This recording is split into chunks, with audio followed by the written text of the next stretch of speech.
Whoops.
Hey there, everybody.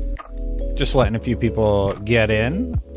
I think I'm all set up for the stream. I have a lot of tabs open today, like a lot of tabs. We're going to be talking about a ton of different stuff today, obviously. We're going to be talking about all the news about Xbox and how everybody's pretty concerned about the future of the brand, especially longtime fans who have been covering it like myself, right? You got the, I don't know if should I put you on there, Phil? I'm just going to write right over my little democracy illustration I did. I did this as a joke when the Helldiver stuff happened, so we'll put Phil over top. Thanks, Phil, for becoming a supporter. I do appreciate that. Let's talk about all of the Xbox news today. I think one of the most interesting posts was from Brad Hildebrand over on LinkedIn. And I saw this through Idle Sloth, of course, Alan Freely over at VGT Gaming News. Long story short, here's what Brad Hildebrand said. Let's recap this one. And I know it's a little small to read, but that's just how the image works. Anyway, There are two reasons why all those Bethesda studios closed, and neither of them has anything to do with Bethesda directly. Game Pass and Activision. The biggest paradox with Game Pass is that basically every game that launches on the service badly misses its sales goals. Makes sense though, why pay full price to buy a game when you can play it for free as part of your subscription? This is accounted for somewhat by attributing portions of revenue to top performing Game Pass games every month, but there are factors working against games. Namely, the fact that most games don't stay at the top of the chart for more than a month or two, and also that Game Pass growth has stagnated. So games like Hi-Fi Rush, which is incredible mind you, gets a very small bump in revenue from being the hot Game Pass game for a month. Then it falls off a cliff when everyone moves on to the next thing. Poor Redfall had it even worse since it launched so rough it never had a chance. This system was fine for a while when Game Pass was growing like gangbusters, but now it's slowed way down and the amount of revenue it's attributing to games isn't keeping up with the budgets to make them. But all that wouldn't have mattered 3 or 4 years ago because back then Xbox was basically a rounding error on Microsoft's books. The division made some money, but more importantly, it didn't cost that much and other parts of the business easily covered the gap. Then Xbox went on a buying spree and spent a lot of money on Bethesda, but orders of magnitude more on Activision. Now the Eye of Sauron has turned the Xbox, and Xbox is expected to start making that $70 billion back. Or at least cut expenses to the bone and then some while they try. That brings us back to Game Pass. So far, the big bets on driving new subscriptions, Redfall, Starfield, how have they done? They haven't spurned near enough growth, and there's not much on the horizon that is likely to restart the momentum. The best bet is COD, but you do really risk the guaranteed sale. The best bet is COD, but do you really risk the guaranteed sales revenue that franchise brings by putting it on Game Pass on day one and potentially lose massive sales? I don't know what the plans are, but either you put it on Game Pass and lose money, or you don't and the subscribers revolt because they think that's what they signed up for. COD will be fine though, as will the other mega studios with huge IPs, but you're seeing the impact. All those smaller studios making really interesting games are going to fall away, simply because as good as games like Hi-Fi Rush are, they're never going to make enough money to make up that $70 billion hole that Xbox now has to dig itself out of. So this is Brad Hildebrand. Brad Hildebrand worked at Microsoft and Xbox for many years, and this is his take on the whole situation. Now, the reason it's insightful is because obviously he worked there and he has some idea of the inner workings and how he believes the inner workings have changed with this new directive from on high from, the people who have all of the money. I'm just going to collect all my sources over here and close tabs to save a little bit of processing power as we go. I think that was the most interesting story out of all of them. But we have a lot more tabs to get through. I do think that they will put Call of Duty on Game Pass. Sarah Bond said whole slate during her, let's be honest, disastrous Bloomberg interview. And if they do that, it does seem like at the end of the day, they're going to wind up in a positive place. And that's where they need to be. They need to be seeing subscriber growth, even though Matt Piscatella has talked about how subscriber growth on all platforms, regardless of being Xbox or anybody else, is around 1%. It's just not where it needs to be. And that is very concerning for a lot of people. Then there was the Ryan McCaffrey article where he talked to previous people he talked anonymously to a bunch of people who used to work at Xbox. And he got a few quotes that were also interesting, namely that it's no longer Xbox, but Microsoft Gaming. And here's Seamus Blackley reacting to it with a sad sort of emoji. It's no longer Xbox, but Microsoft Gaming. This is from the article, and I can find it and link to it. I think it's this one right here. Yeah. Phil Spencer and the Battle for Xbox's Soul is the title of that one if you want to look it up real quick, and I'll post it in chat in just a second. Anyway, Gene Park says it's no longer Xbox, but Microsoft Gaming. I spoke to two former longtime Xbox employees separately, and both lamented the current state of the business. One told me prior to this week's awful studio closures, I had lengthy conversations with a bunch of Xbox founders, and we all came to the same conclusion. It's no longer Xbox, but Microsoft Gaming. Ouch. Why does that matter? It matters because it means the people that we've put a lot of faith and trust in, Phil Spencer, Sarah Bond, I don't know about Matt Booty, and who else is the trifecta? It's those three, right? It means that they have less control and wiggle room right now, and they're just going to have to make decisions like they have this last week, probably at the direction of Satya Nadella. They're not making money. Game Pass isn't growing. Satya stopped tying his bonuses to Game Pass. So they have this $70 billion hole, as Brad Hildebrand put it, and they need to dig themselves out of it. So they're in a really, really rough spot. And Xbox console sales are down 30%.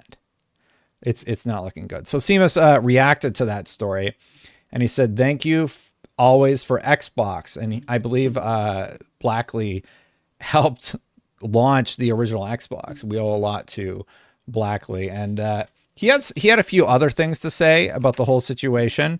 My tabs are a bit of a mess right now, but here it is right here.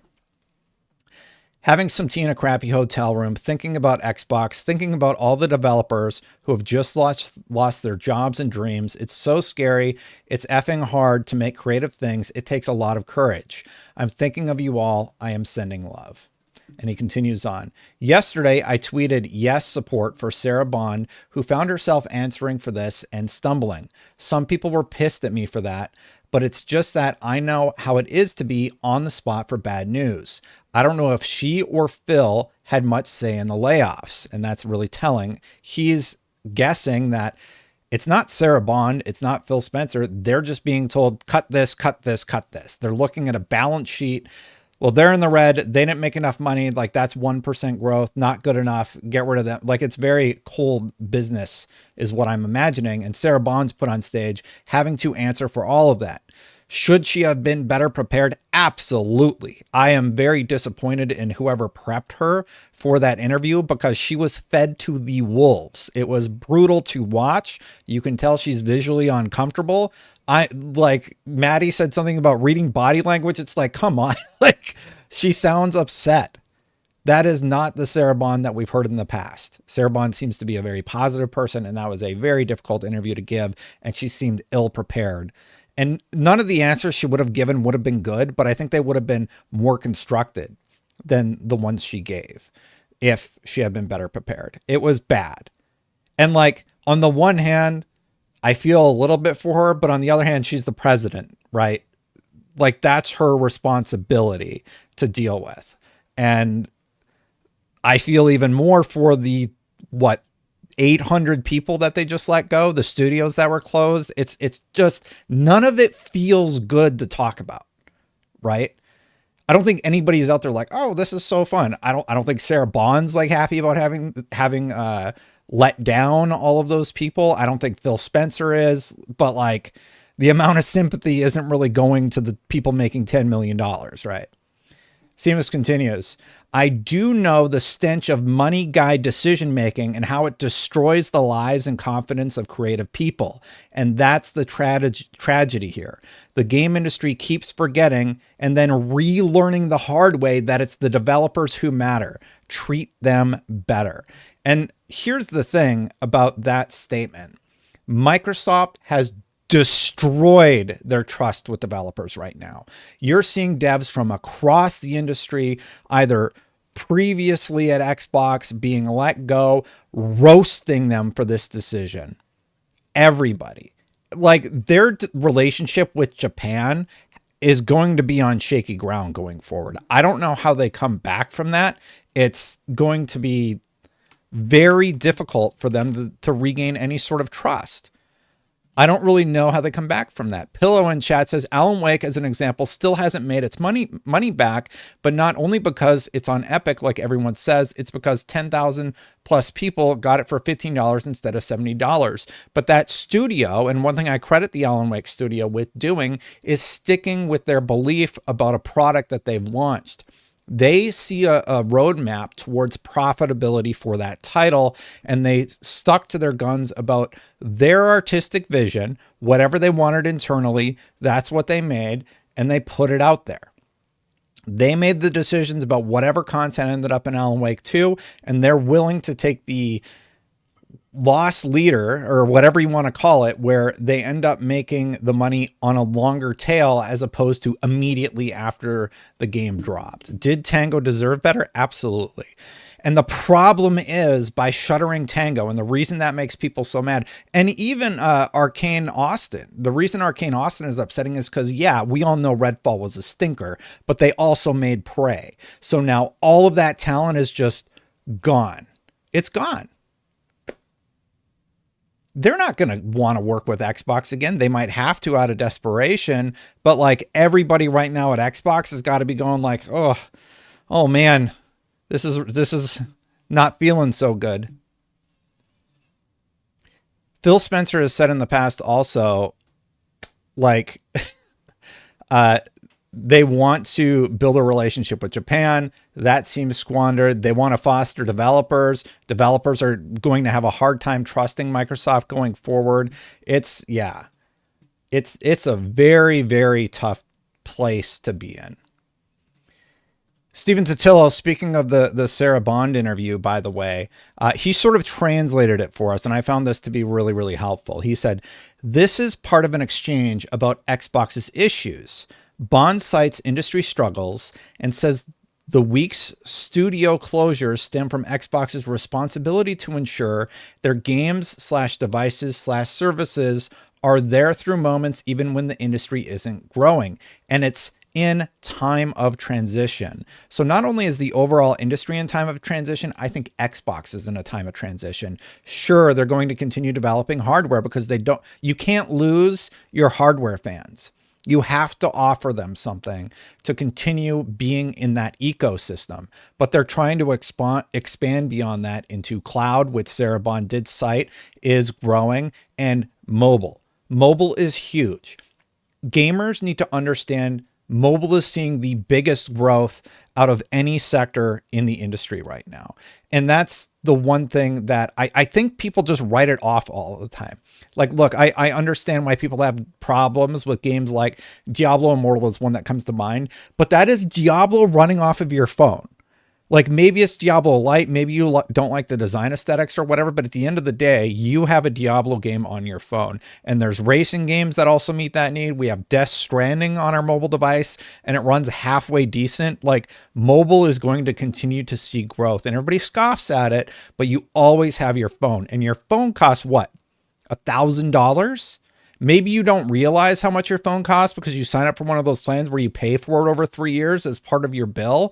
But yeah, the joke, don't you have phones? I know it's like obviously a little salty, but it's true. We all do have phones, and that says a lot. 1 second here. Yeah, so real quick, here's a few developer comments. Thank you to I'll just say anonymous person who might have sent it in. David Goldfarb, a developer, I believe he worked on Hell Rising? Metal Hellsinger. Great game. Love that game. He said, "I don't think Xbox will ever be seen the same way by developers."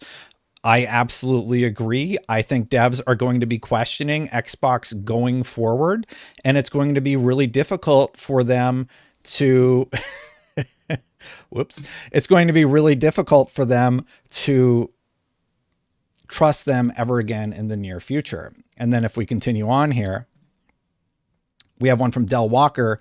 "I've seen dev discussions in private discords. The long-term sentiment is not looking great." David Goldfarb says, "Yup, checks out."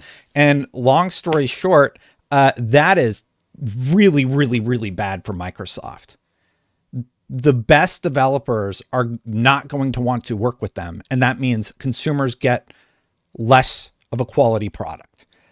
Maybe we'll get lucky though, and they'll train like the new era of gamers. But there's also this interview with Matt Booty going around where he went to Double Fine, and there's just a super awkward conversation about ideas and who owns those ideas and how Microsoft would own them technically. It's bad. It's really, really bad across the board.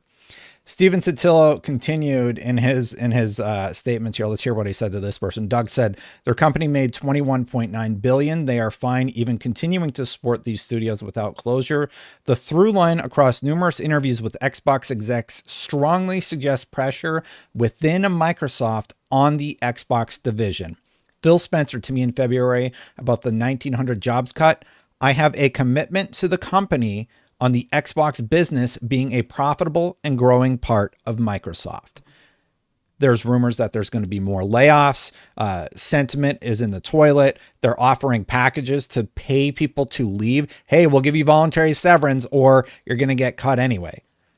Like, the atmosphere internally has to be not great. It has to be very, very difficult to be there at this moment. We sort of talked about it already. Here's actually the story, The Battle for Xbox's Soul. I think Ryan McCaffrey did a great job. I'm just going to link to this a few times. I talked about one of the quotes in it. Absolutely go check out Ryan's piece. Ryan also did an op-ed about it. I highly recommend giving it a read because there's even more in there to talk about. I have the Bloomberg interview up. I think I'm going to save that for a reacts later on, and we can sort of pause it and think about what Sarabon actually said and see if there's anything that we can glean from it. Oh, this was somewhat heartwarming. I did really, really like this a lot, seeing this on just online. Basically, Hi-Fi Rush is getting positively review bombed on Steam after Microsoft killed its studio. At least they went out with a bang. Now, if you haven't seen, basically what happened was everybody on Steam started reviewing. I don't know why he didn't post the graph in there. I'll go to SteamDB and show you. Let me bring it up here. Basically, Hi-Fi Rush, if you look at recent reviews, you can actually see that they're going way up. Let me bring up charts. Sorry, just give me a second here. Charts, and you want recent reviews. So, like, if you look at the last month, check this out. Positive reviews, positive reviews, positive reviews. Then the articles started coming out. Super positive reviews, positive reviews. It's great. JT says, lunch is on me. This all sounds like third-party consultants or AI model made the decision. No one has answers. They're just acting on choices made by bean counters who don't understand the medium. Par for the course, sadly. That is the concern, isn't it? I mean, JT sort of hits the nail on the head there. The concern is the people that we've looked to as leaders, as the people to trust, it feels like they're not steering the ship anymore. And a lot of the statements that they've made over the years no longer seem to be truthful. And when your integrity is being brought into question and you're the president of the Xbox division or you're Phil Spencer, that's a bad look. And when developers, the lifeblood of your success chance, are questioning your leadership and they feel like they can't trust you, that's bad for obvious reasons, right? It is good to see everybody coming out, loving Hi-Fi Rush and just saying, we appreciate this. Kazukai, by the way, check this out. Game project manager at Tango Gameworks. What was his reaction to the closure? Not enough. And it's just a photo of all the awards that they've won. Like this is a BAFTA. This is a video game. Like Microsoft, Xbox was, sorry. This is a BAFTA. This is the video game awards.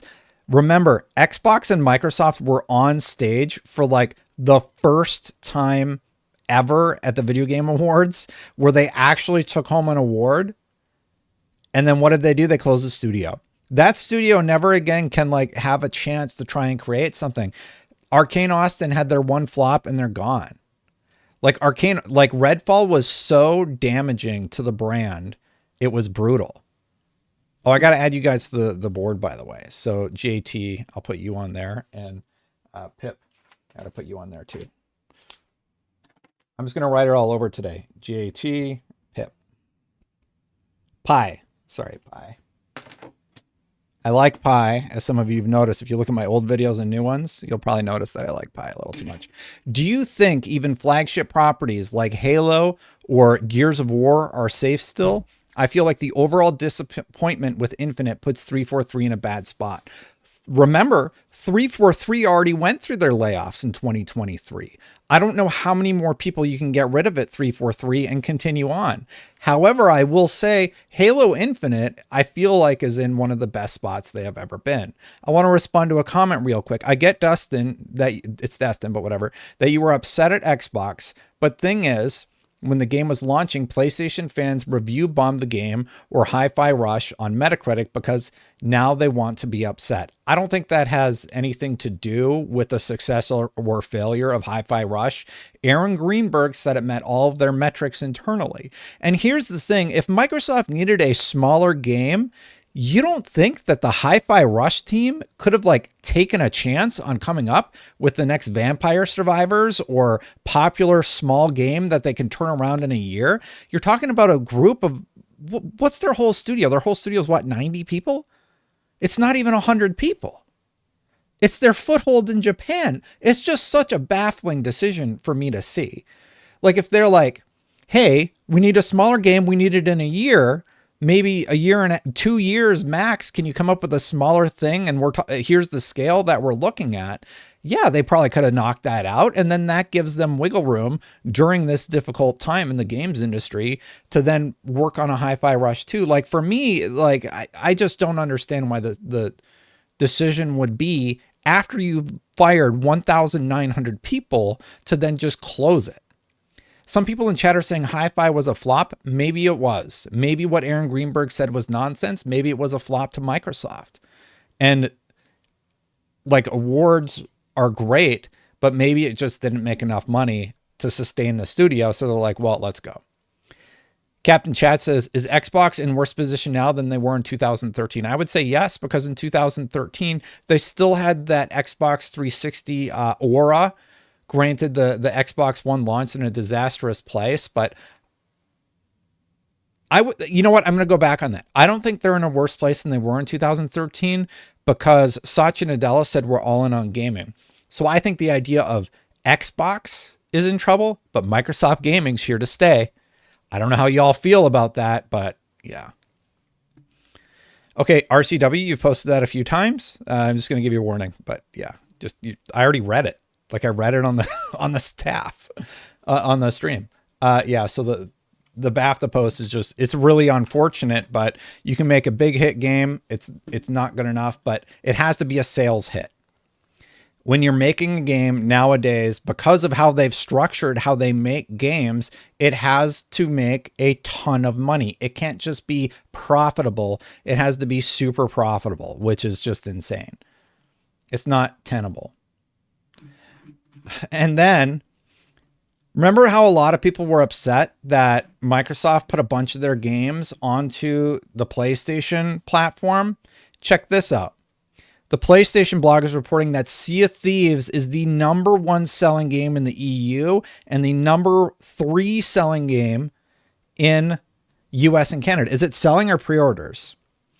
It's time to see which games top the download charts. So these are the downloads. Sea of Thieves is #1. Someone left a comment. Mark said, if Xbox were to announce more games going multi-platform, where do they announce that? The Showcase, State of Play, Summer Game Fest? I don't know, but it's working. Look at this. Call of Duty. That's technically an Xbox game. #4. #5 in the EU. You got Grounded here in the middle. You got Fallout 4. You got Fallout 4 over here. So a bunch of Xbox games are doing incredibly well. And then on the PlayStation 4, you got Fallout 4, Minecraft, and Fallout 76. I'm sure Minecraft is on here somewhere. I must have missed it, right? I'm surprised not to see Minecraft on PS5. Maybe they never got that PS5 version out. But when you talk about moving games to other platforms, we're going to experiment. We're going to see what works and what doesn't. Well, it worked. You know what the #1 game let me ask chat. Do you think if they put Starfield on PlayStation, would that be the number one game on the list? I think PlayStation gamers online would just buy it just as out of spite. And I know that's messed up to say, but yeah. I got to get you on the list. Mark S.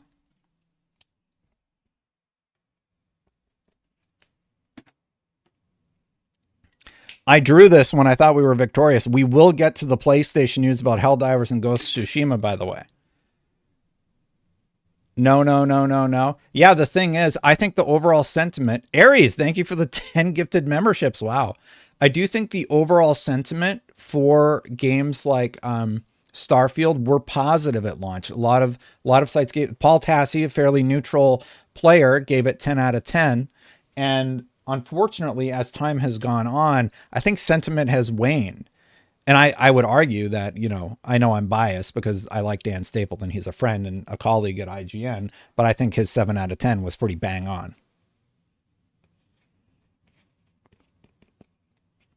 Aries, I'm just going to put your name down. Thank you so much for gifting all the memberships. I really appreciate that. All right, so we got the PlayStation blog. Now, I was one of the people concerned about Hellblade 2. I am happy to report that I'm seeing more people reporting that they started seeing ads basically the day after I made that tweet. Aaron Greenberg said, we have a big plan for Hellblade 2. Here's all of our marketing. They changed their logo color. They actually put it as the banner. I'm relieved to see something for Hellblade 2 because that's concerning for a lot of people. Do you want to know why?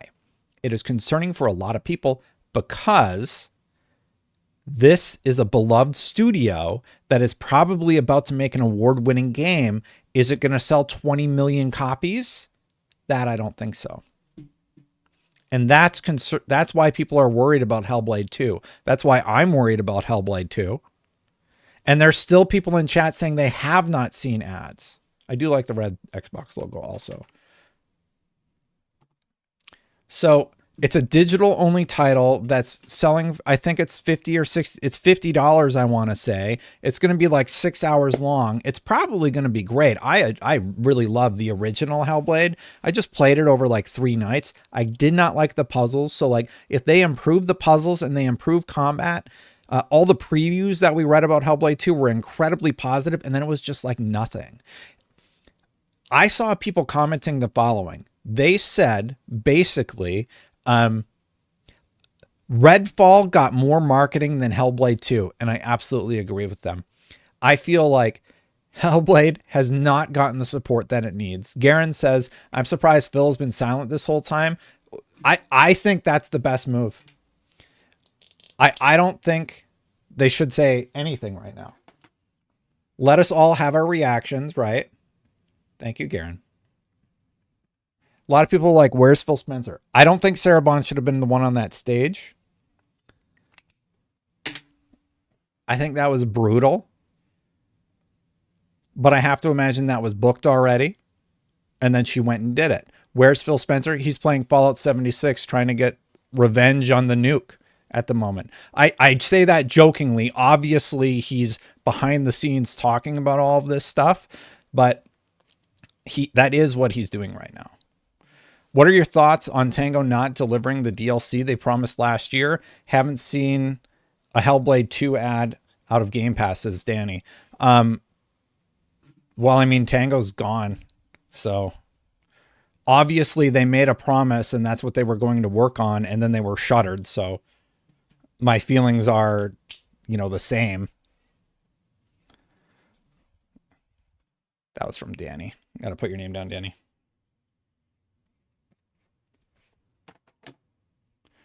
Yeah, my feelings are that's incredibly unfortunate. Okay, we're going to get through all the quotes, and then I'm going to do the reacts later about the Sarah Bond interview with Bloomberg, which is brutal to watch. And by the end, she seems upset. But there was one piece of news. It's not the mobile store because they updated that, and I find it confusing and weird. There's one story that came out of it was that Game Pass is going to continue to support games.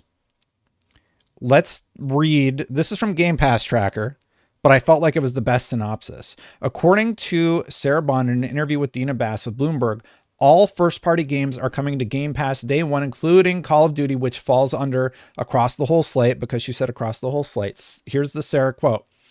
And the last piece is about Game Pass. We know our core users love Game Pass. Game Pass is a gaming subscription. You get a whole portfolio of games, but importantly, you get every single one of the games we build day one in Game Pass, and the quality and the breadth of those games has only been going up over time. And you're going to see more really big games going into Game Pass later this year.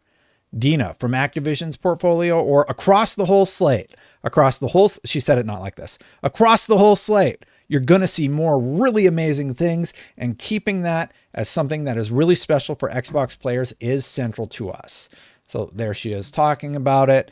Now, here's my concern about the whole Call of Duty situation. I'm worried that across the whole slate means, all right, everybody, we're super excited to announce that we're bringing Call of Duty 2 to Xbox Game Pass. We made a promise to bring Call of Duty. I think if they do that and they piecemeal it out, it's going to be disastrous. We're bringing the original StarCraft to PC Game Pass today. Like, what if that's the spin they're going to put on it? I think people would revolt. I think people would be incredibly upset. And then like every month they do COD 3 next, and then they do the original Black Ops. And then like in a year they get the StarCraft 2. Here's what people want. They want to know that the new Call of Duty is launching day one in Game Pass. Day one in Game Pass. They want games like World of Warcraft as part of Game Pass. I just started playing WoW Classic. You know, I'm playing all of these games. Why aren't they in Game Pass? Where are all the Call of Duty games that got updated for the 360? Like, all of this work has been done to set them up for a very successful, very interesting announcement about Call of Duty. And like, are they just going to have that as a footnote in this rumored to be cool June conference? Like, you've grown 1% in your subscription market. How many players are still playing World of Warcraft? A lot. It's still like the biggest MMO in the world, right? Bring it to console. Final Fantasy 14's like, is Final Fantasy 14 the test bed to see if like they can figure out how to make this other game work? We have a few tips I got to go through. Morrow says the real competitor of Microsoft are Google, App Store, and publisher PlayStation as a customer. If you analyze the App Store and Google Play, you'll realize that Echo One report a revenue of more than 90 billion. I mean, that's huge. But I'm curious, and I agree with you on them being the competition. Maybe we should get to why I'm confused about their announcement about the mobile store. Dwayne with $5. How many more consoles do you think Xbox will make? Well, I think they're going to do the mobile thing. I don't think that's a rumor. I think that's happening. So I think the mobile thing is happening. And I do think that Xbox is going to do another console because Sarah Bond's been talking about it basically nonstop. I think World of Warcraft should absolutely be included in PC Game Pass. I think it's strange that it's not. Like, you want to grow that, like, unless Game Pass growth is no longer a key metric, why they're holding it in this weird holding. Oh, I just thought of it. There's a rumor that the price is going to go up. So they're going to come up with the new tier for Game Pass, and it's going to include the Warcraft subscription, because they can't just do $15. They need to do like $20 because you're getting all the other stuff.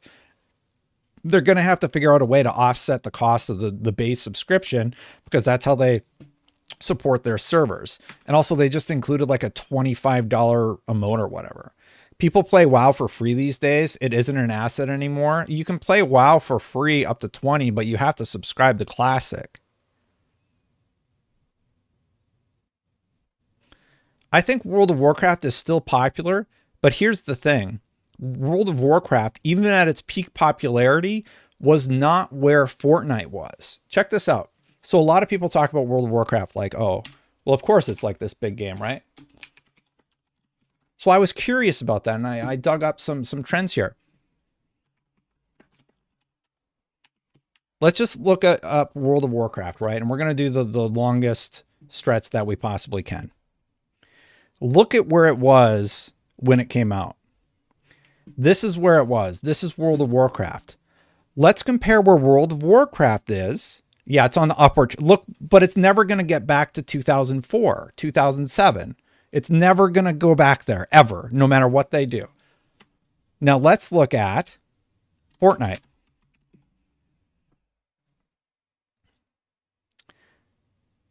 So Fortnite is there. That's where World of Warcraft is. Even at, sorry, let me rephrase this. At Fortnite's peak, it was above World of Warcraft at its prime, players wise. What's something else that we could compare it to? Roblox, which just had a huge loss, by the way, in terms of revenue.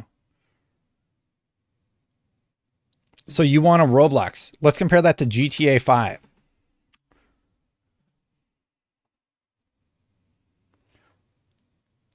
So World of Warcraft today is on the same playing field as GTA 5. To give you a barometer, Overwatch, I bet you Overwatch Ares doesn't even show up.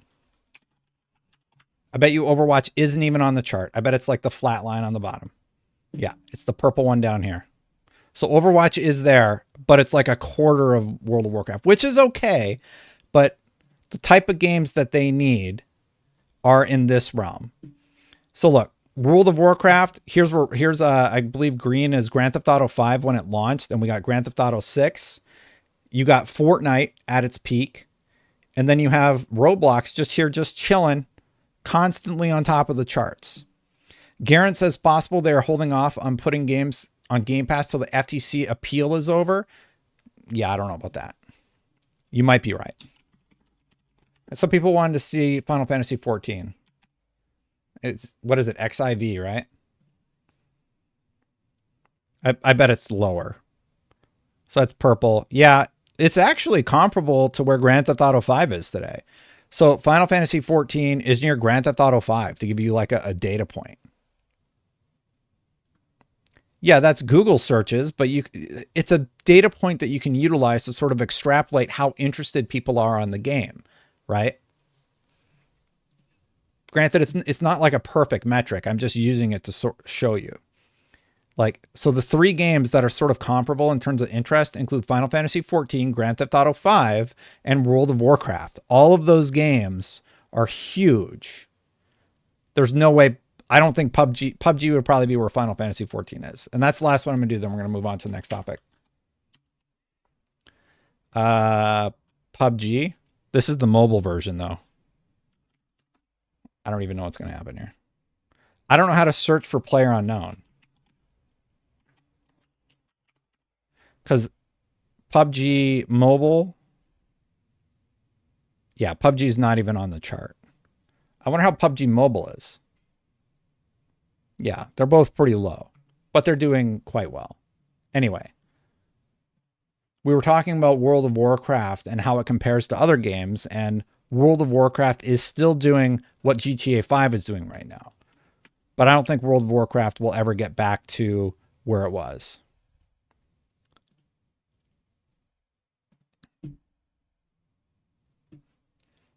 Let's continue on here. Oh, yeah, let's talk about the store. So this was very confusing to me because I was like, oh, cool, they're making a store with games. But then Dina Bass clarified the statements. Xbox clarifying that initially the store will start with discounts on in-game items and the like, rather than full games and apps, though the latter remains the ultimate goal. The original statement said that games like Candy Crush and Minecraft are going to be there. So it's a coupon store? Like these updates. And there was another update. Sorry, my voice is cracking. There was another update, which was baffling to me. This is the post that I posted that people were mad about, whatever. This is from The Verge. Although Bond alluded to games and an actual store in her statement during her interview at the Bloomberg Tech Summit, a statement provided to The Verge paints a slightly different picture. This year, we will debut our first mobile offering where mobile players can find deals on their favorite in-game items and discover new games. That doesn't say play or anything like that. Starting on the web so players can access it anywhere, Bond says. This web-based store is the first step in our journey to building a trusted app store with its roots in gaming. So I get it, but right now it sounds like a coupon store. And to me, that is much less exciting than them getting their foothold in the mobile market. They already have xbox.com/play. They have cloud gaming that you can utilize on the store. So I'm very confused by this. People are like, oh, they're getting their foot in the door. And I'm like, yeah, but the way they're selling it, it sounds like a coupon clipping service. And how many of you are excited about what's more exciting? Xbox is launching a mobile store, or Xbox is launching a coupon store where you can find deals on in-game cosmetics that you can buy for your games. Because I'll tell you which one I don't like, the latter. Calink says, does Xbox have any brand awareness, PR? How could they not have seen how bad this would be on that level alone? It's crazy. They would erode this trust. Cal, I think they do know that it would be bad. That's why Phil Spencer hasn't said anything yet.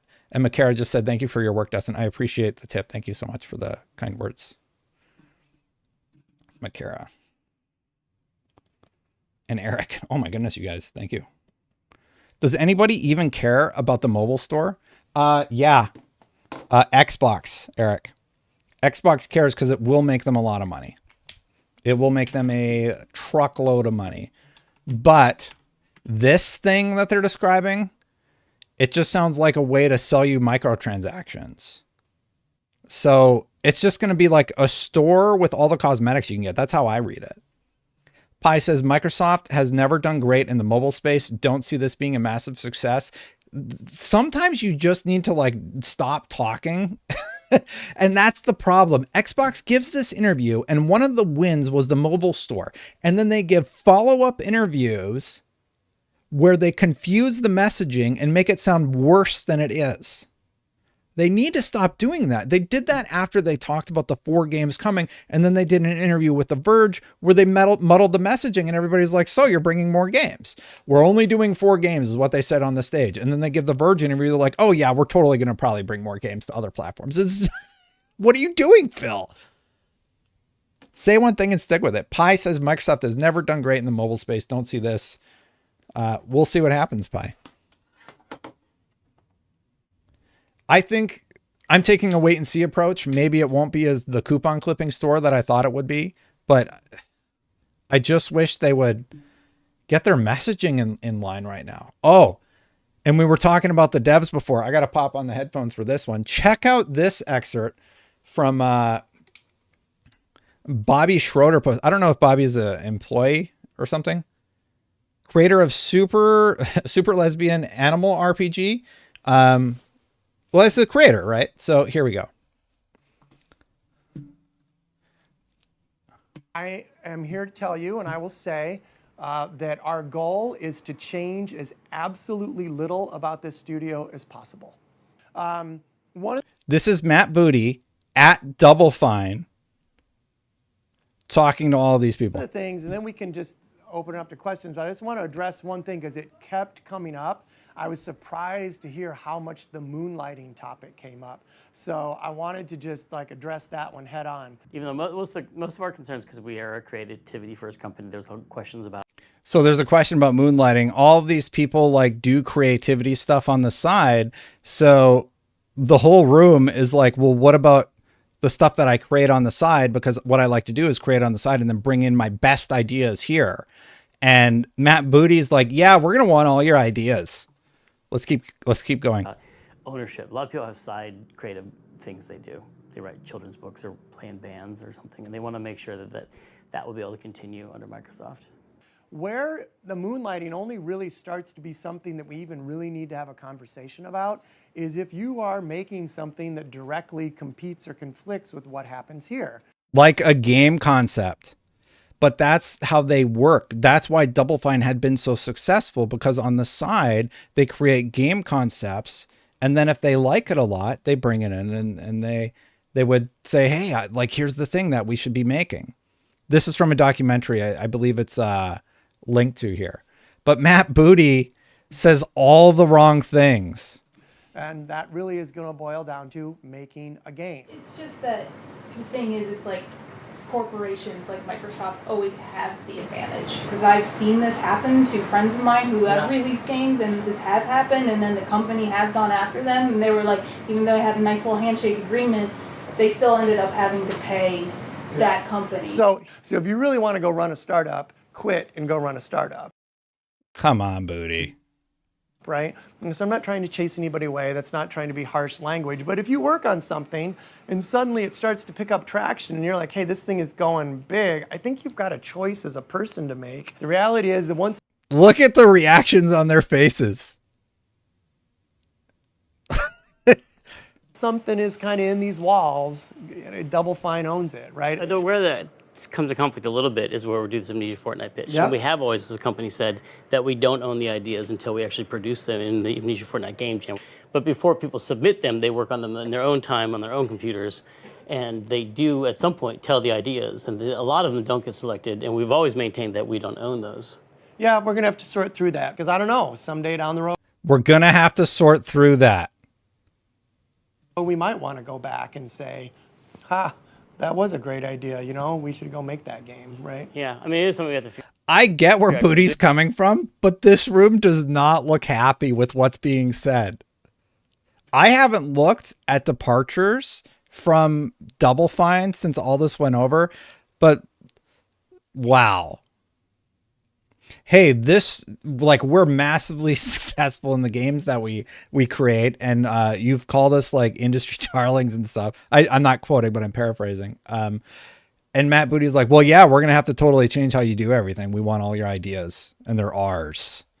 We will take them. Like, the way it comes off is not good to the employees. Doing that process right now, and people are already pitching based on that promise that I already made. Yeah. That they didn't, we don't own it. That's great. No. Because that's what we've done for years. So, and I'm not out, like, anything that you've done like that, we'll honor that, right? But I would say that before you do the next one, we got to... They look so unhappy. Here's the thing, like, when I think about this and the choices that they had to make, Double Fine was in a position where I imagine they needed to sell. Like, I don't think Tim Schafer is the type of like, oh, I need more money. I feel like they were having money problems, so they needed to sell, and they saw this opportunity and they took it. Who else do we got here? I saw a few come in when I was reading. Phil Roney says, nothing good ever happens when someone says, we need to have a conversation. I've seen this myself before. I was laid off from Microsoft. Yeah, we need to have a conversation about that. Yeah, that means it's not happening. Cal Link says, do you think they would have been better served spending billions on better producers and studio managers than some of the big acquisitions? I don't know the answer to that, if I'm being totally honest. Because Activision, Double Fine, Bethesda, all of these places were in a position where I felt like they needed to sell. And as the years have gone on since all these acquisitions, we're finding out more and more about this. Andrew C says, how is this public law? Yeah, I totally agree with you. It's very eye-opening. I'd clean that up a little bit because it's something that you've done like that. We'll honor that, right? But I would say that before you do the next one, we got to clean that up a little bit because it's a messy boundary, right? Before you do the next one, we're going to have to clean it up a little bit. This is from a documentary. Let me find out where the documentary was. It's from Psych Odyssey. Yeah, so here's Danny O'Dwyer. He says, Psych Odyssey continues to be the best video game documentary ever made. If you've not watched it yet, I can't recommend it highly enough because you see how uncomfortable these people are about the Microsoft acquisition after Matt Booty comes in. Like, Matt Booty comes in and is like, oh, well, that sounds terrible. That sounds like you're getting a little bit more involved than I thought you would. I got to write down Andrew, Cal. Thank you, Cal. Who else we got? And Phil. Let's put you down again, Phil. Yeah, it did not look like a good conversation. Lewis, what did I miss? Lewis, if you just do @Destin again, I'll read it if I missed your super chat. I just see Pi, Eric, Makara, Calanx. I didn't see one from you, Lewis. Yeah, so definitely go check out that documentary. I don't know if I showed this. Here's Danny O'Dwyer talking about Psych Odyssey, and it's about Double Fine selling to Microsoft. And that's the reality of the situation. The money evaporated, it feels like. And the line is going down, and line must go up. And if line doesn't go up enough, then they start doing stuff like this. Dina Bass posted a story about the mobile store. We already sort of talked about that. Let's see here. There are a few positive stories right now, so we'll go to those for a little bit. Forza Motorsport in the next few months, they're going to get more track, spectate mode, multi-class races, endurance races. Car proximity radar is going to be improved finally. Forza GT division changes, Logitech True Force support. So a ton of changes that are going to be coming in the next few months. Lewis said, Lewis, I didn't see it, so I don't know. I don't know what you're referencing, and you didn't @Destin, but I'll answer it regardless. Good to see everybody over on Twitch, by the way. All right, so a little bit of good news about Forza Motorsport. Great. This was a little bit baffling. So Halo Infinite released a new trailer about multiplayer. Let's just watch it. It's 2 minutes long.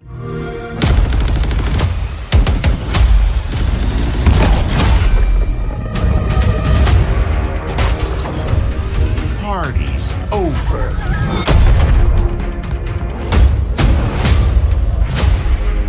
I just want to say this about Halo Infinite. Halo Infinite has been doing very well, but a lot of people have not been happy with how 343 launched.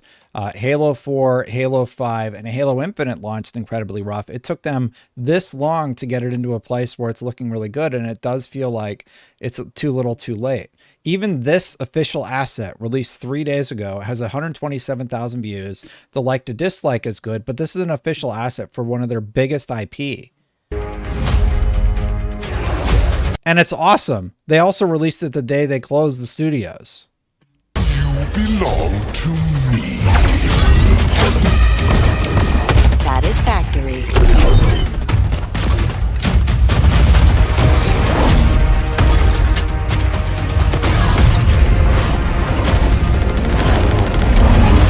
Lewis said, I asked you if you think Phil/Sarah could resign due to Xbox heads tipping their morals over the edge, or do you think that it's more likely they're let go? Many thanks. Whatever would happen with them, it would be PR'd out the wazoo. So if they leave, they would PR train it. If they're let go, it would be like the Jim Ryan retiring thing.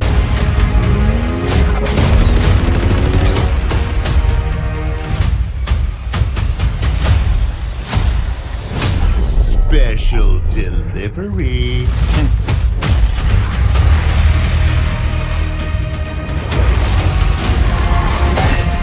Battle Royale by the Forged Falcons, that was made by somebody else though. Like Halo didn't do Battle Royale, which is one of the big things people wanted. So the fans made it in Forge. So to put it in your marketing trailer, it's like, yeah. Andrea says, thanks for being the voice of my disappointment about all the sad situations out there. No problem, Andrea. Sorry that somebody is doing it. Halo Infinite is a good game, but wouldn't say it is doing well. It has very low player count. I enjoy the game. I don't know about its health, but yeah.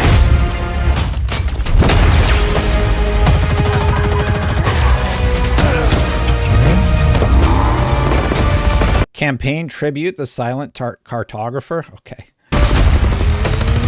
So somebody remade the silent cartographer in Forge.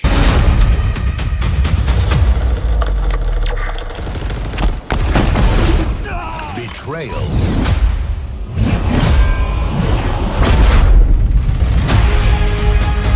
Whoops. Sorry, everybody. I can rewind it if you want. Here's what you missed. Betrayal.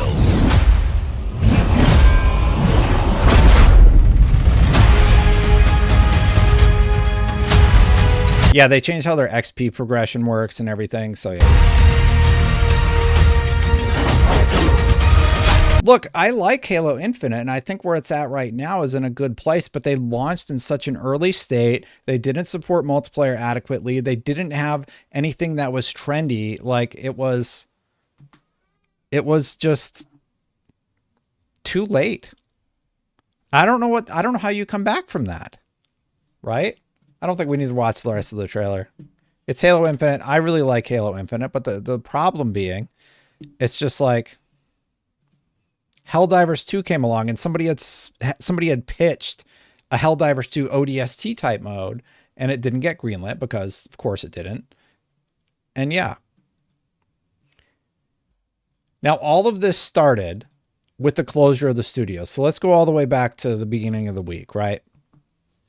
Arcane Studios announces, sign up here to receive details on how to be eligible. Players can receive this credit. So basically, if you bought the Redfall pre-order thing, our official statement regarding it can be found there. We are working to finalize the details for Redfall credit program. The article will be updated as new information becomes available shortly. If you would like to be notified when this article has been updated, log into the website, subscribe to articles. Subscribe for what? The studio's gone.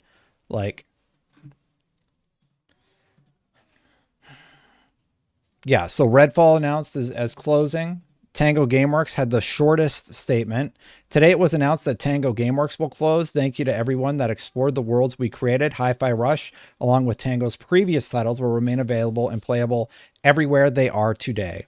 I'm seeing a lot of people talking about how I'm all doom and gloom about Xbox. And here's the truth. Trust is shattered. My trust is shattered. I think most Xbox players and most game industry devs and most people out there that are following the situation, their trust has been shattered.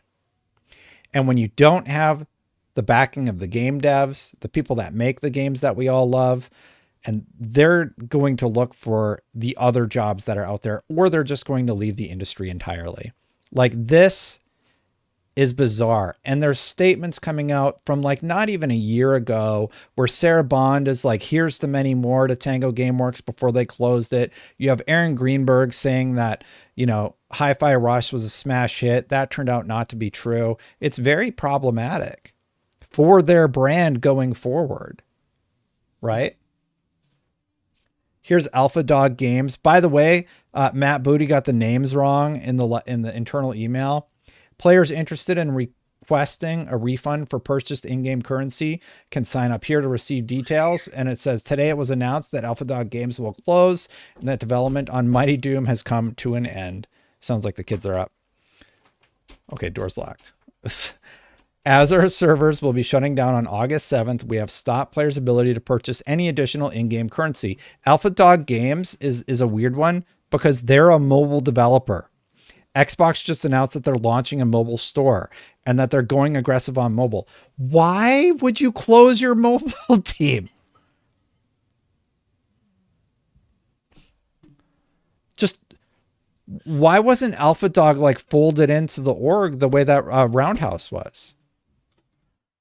And then Ding Bakaba, of course, we talked about this on the channel. But basically, Ding Bakaba said it's absolutely terrible permission to be human. To any executive reading this, friendly reminder that video games are an entertainment cultural industry, and your business as a corporation is to take care of your artists and entertainers and help them create value for you. You know, I've publicly talked about this. I do watch Asmongold, like him or hate him. He sometimes makes interesting points that you don't agree with, but maybe they make you think about things, or he has a perspective that you don't see. And his cold-hearted truth was something along the lines of, Redfall was so damaging to the Xbox brand that's why Arcane Austin closed. It just absolutely destroyed the Xbox brand's image. They marketed it so profoundly well, and it was such a profound letdown that it was just absolutely brutal to watch. 2, he thinks that Hi-Fi Rush simply didn't sell well. And if it would have sold better, the studio would still be open. And I think that's obviously true. However, that studio will never have a chance to make another smash hit game. And their game Ghostwire Tokyo was liked by a lot of people. And the game Hi-Fi Rush was adored by people. It won tons of awards. So like all of the plans that they were talking about publicly are just squashed completely. And the final point that he made that I do think is true is that most people aren't going to care about any of this news. We're the 10% of the industry. At the end of the day, when you're going to Walmart, what are you looking for? You're looking for a console with great games on that. When you're going to Costco, you go in there and you say, PlayStation 5, that's got God of War. It's got all the third-party games, Elden Ring, Grand Theft Auto. I hear nothing but positive things about the games on that platform. That's the one I'm going to buy. Or if you're younger, you're like, oh, Nintendo, yeah, they have Mario, they have Pokemon, they have all this stuff. What do you think when you look at Xbox? Oh, they have Game Pass. What are the last few, and think about this, like take your heart of it for a second. What are the mega hits that are exclusive to the Xbox ecosystem that you are must-haves? I would say Forza Horizon 5 might be the last one. I'm wishy-washy on Starfield. And then before that, what was it? For a console, like if you're looking to buy a console. Flight Simulator? They don't, and they repeatedly have not had the answers to God of War, to The Last of Us, to these critically acclaimed hits. You can literally go buy an Xbox 360 and play all the Fallout games. So why do I need to buy a Series X? And that's where they find themselves. Hidden Gem says, I'm a big fan of I love Raven Software. They're in Milwaukee, Wisconsin. I grew up in Wisconsin. I wanted to work for them someday. And their older games, I hope since Microsoft owns Activision and Phil Spencer said he wants them to make something other than COD, we can hopefully see them make something fresh. Singularity 2. Absolutely agree with you, Hidden Gem. I'm concerned that's not going to happen now. Redfall was damaging, but I don't think we should ignore Starfield or Halo Infinite as well. Those games are not being the massive cultural hits they were. Absolutely good point. And I was going to talk about the current status of what's that game called that we've been waiting for too long? Perfect Dark, the first quadruple A game, the game that coined that phrase that is in development heck. So let's move over to that really quick. Or maybe, well, yeah, let's just move over to that really quick because it's sort of in the realm of what we're discussing right now. Whoop. Jeff Grubb, chill out for a second. So Jeff Grubb made a statement basically saying that the game is in rough shape, right? And that's basically what everybody has heard. Oh my God, all these things are auto-playing. So Jeff Grubb said it's in rough shape, but then he's like, well, most games are in rough shape, and he seems to be like sort of backpedaling, which is interesting. Hey, Skizzle, good to see you. Here's what he said. Jeff Grubb dropped an update regarding Perfect Dark. Perfect Dark, get right into it. Earlier this week on the Bombcast, I mentioned that I had heard from a couple of people that it was in rough shape. I've heard that for a while on the corporate side, heard from the development side, something that seemed to line up with everything I'd heard before. And I think this is one of those situations that, as I said at the time, game development is messy and complicated, and these things can come together at any point during development. And throughout that time, different people can have different perspectives on how the game is going. Absolutely accurate. You know what my perspective is? That Andy Robson wrote the only article that I ever needed to read about the current state of Perfect Dark. Movie. Thank you, I will. Insiders describe fast and furious exit from Xbox's Perfect Dark studio. And if you scroll down, here's all the people that were there. And you see all these strikeouts. Those are people who are gone. Daniel, gone. Drew Murray, gone. Chris O'Neill, gone. Justin Perez, Kurt, Ian, Kai, Ray, Jolion, Nigel, Sean, Joey, Branford, Blake, Christine Thompson's over at Destiny now, right? Yeah.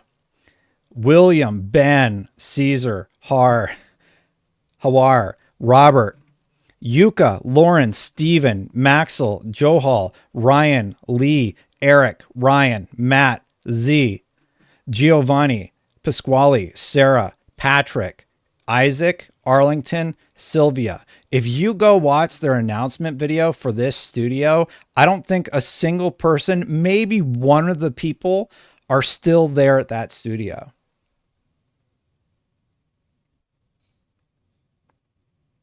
So yeah, I think Jeff Grubb's right on the money with his statement that seems like the game is having some problems. And some people definitely think, hey, there's things that don't look great and are in rough shape, but just as many, if not more, now that I've had the chance to talk to even more people, think it looks really good and think it's coming together. And yeah, the expectation is that it should be in that showcase next month. Now, I'm not guaranteeing that, but that's the way the wind is blowing. If things change, I wouldn't be 1,000,000% surprised. That's only because we're a month out still. These things are actually still a conversation. They're in flux. I bet they have a pretty good idea of what will be in the show, but how it actually presents in the show, whether it's it includes like all the information, like here's a release date. That stuff still is definitely a conversation. And then some things are still like on the bubble about whether they'll be in there or not. We've definitely seen that in the past. Well, I'll get to one of those. Yeah. So long story short, I think basically we heard all we need to do. He said he did hear from reports from other people that are saying that it's looking better than that they originally thought. And then he even said that he has heard that they are going to see more in the near future. People are exaggerating. People are being emotional. I'm seeing in chat about the current state of Xbox. Sure. But at the end of the day, when you fire a bunch of developers and people internally lose confidence in your ability to deliver anything of note that's going to be happy enough for Microsoft, that is a very concerning place to be. They could come out in this June showcase and every game could be a banger. Boom, boom, boom, boom, boom. What's going to be in the back of every single person's mind is going to be, what about all these other studios, these small studios?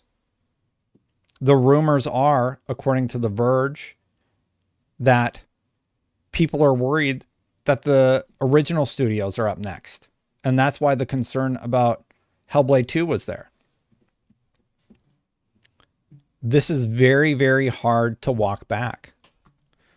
Alex Donaldson says, what actually is Xbox's strategy? Attempts to make a quad A industry shakers like Sony haven't worked, and smaller successes clearly don't satisfy. Like, what is the actual strategy at this point? And he said on the 7th, Alex Donaldson is a video game critic, works over at RPG Site, etc.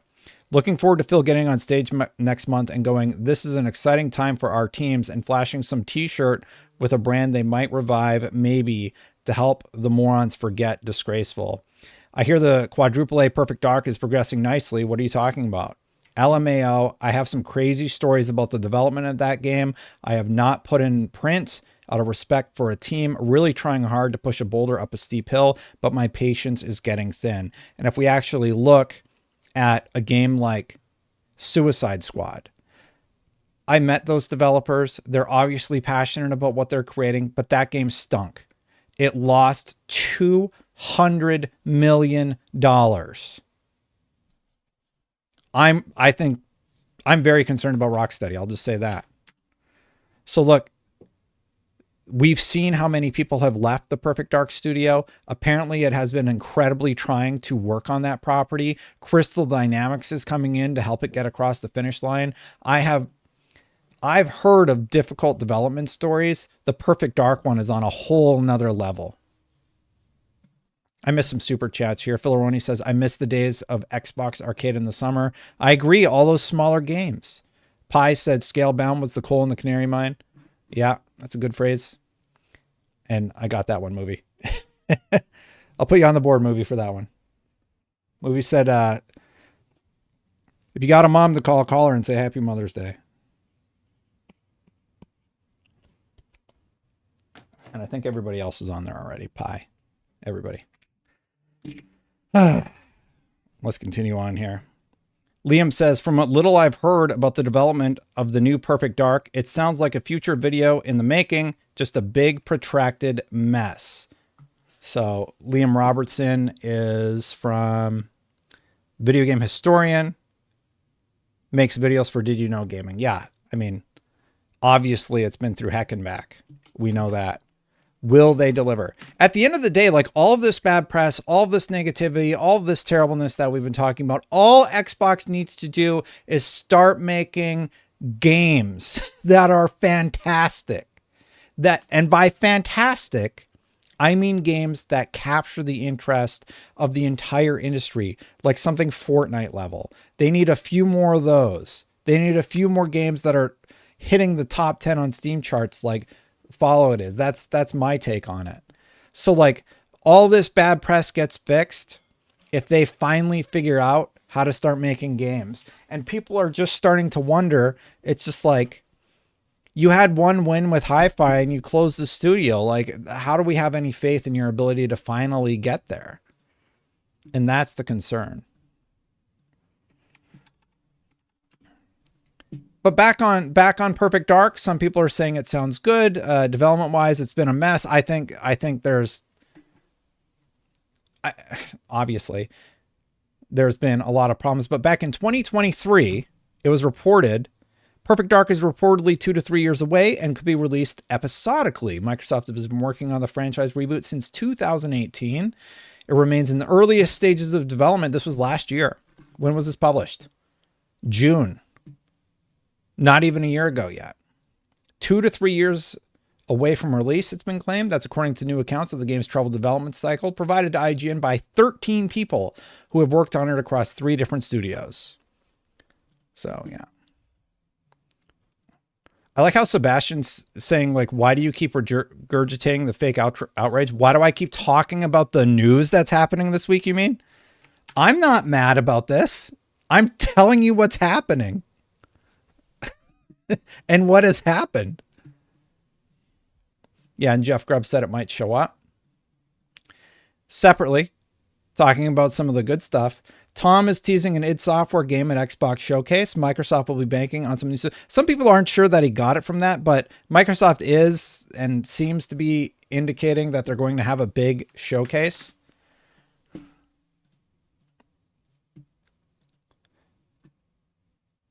Yeah, and then following back up on the mobile store, Xbox President Sarah Bond tells me that the Xbox mobile store starts with deals on in-game items and game discovery rather than a full store. This web-based store is the first step in our journey to building a trusted app store with its roots in gaming. I don't know what that is. It sounds like a coupon page. And I don't mean to be like, yeah, buoys, I saw that. That one, I'm just like, his business brain must translate things a lot differently than I do, because I didn't get that. But we saw Steven Totillo also sort of came to the same conclusion. You really got to read between the lines. It's all business speak in that interview. All right, let's see what else I got. Do we want to talk about the crazy stuff happening with Helldivers 2? Pirate Software. We've been talking about Helldivers 2 a lot. And here's the TLDR about what's been going on with Helldivers 2. Helldivers 2 came out and said, hey, we're going to need your PSN if you want to continue playing after, I believe it was June 6th. The revolt resulted in massive downvotes on their page, and basically PlayStation had to come out and say, okay, we're not going to do that. So the CEO of the company about that situation came out and said, tease the cape that they're making about the downvotes versus upvotes. And then he said, you promised everyone would be able to play Helldivers and they can't. We trusted you. Still working on it every day, wanting it to happen. Now that is in reference to the fact that they had to still delist the game from 177 countries because PSN doesn't exist there. So people were playing this game, now they can't. And Pirate Software is not happy about this. As I said many times, this is on Sony, not on Steam. People were thinking this was a Steam situation where Steam was making that happen. That's just not the case. So Pirate Software said, look, this is good, but don't fall for it because it's still not available in 177 countries. I still think it's somewhat of a win, but why not just flip on access in those countries, at least for Helldivers 2? It doesn't make any sense. You're still making money from those sales. You no longer have a PSN requirement. And now the same thing is happening with Ghost of Tsushima. So the latest is people are requesting refunds from Ghost of Tsushima. Ghost of Tsushima PC pre-orders are being refunded because Sony doesn't like money. Long story short, they've now done this weird thing with Ghost of Tsushima. I have my ad blocker on, so we're just going to have to deal with it together. Yeah, so here's all the countries where they pulled it from. Now, Tokyo's on there, and that confuses a lot of people, but it's just a different version of the game is available in Tokyo. Yeah, so Helldivers 2 was pulled, and it just seems like a recap of the story. But long story short, now they're dealing with the same drama with Helldivers 2 and Ghost of Tsushima PC are having the same issues on Steam. So that's been the drama with them over the last week. Let's see what I have left here. So Jason Schreier did talk about the Suicide Squad story. Oh, hold on here. Super PS enthusiast here, but I love your takes to broaden my views. Yeah, that's why I watch a lot of different voices in the industry. Like I like to hear the people that challenge my viewpoint. And sometimes I just think they're crazy and I don't learn anything, but yeah. Sodness says the real culprit behind regional availability is geopolitics like economic sanctions, conflict status, laws and regulations. Mad at wrong things. I'm not really mad about it. It's just a thing that's happening and it doesn't make any sense to me because they were all available in all of the places. And then PlayStation like, oh, we got to pull it from 177 countries. You telling me that's all about conflict status? I don't think so. Going back to Suicide Squad, though, I think gamers and sometimes reporters tend to oversimplify complex business realities to the point of inaccuracy. If hypothetically a developer chooses to pitch a game with live service elements because they suspect that otherwise it won't get greenlit, whose idea is it? Making Suicide Squad a live service was Rocksteady ideas, not WB's, from Forbes. So it seems like he's throwing shade at probably Tassie, I would imagine, wrote that. But he follows up. Suicide Squad began development years before Zaslav joined. This is a good point. Well, here, these are safe. Surely Rocksteady, coming off the back of the highly successful Arkham trilogy, would have the leverage to make any game they wanted. That is a good point because it also gets at the complexity.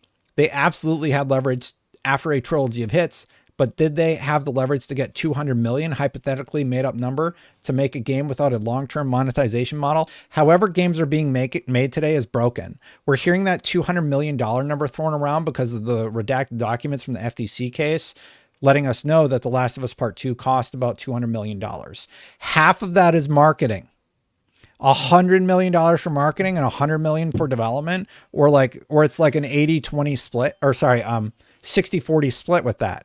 It's nuts. The way things are being developed is broken. It just doesn't work.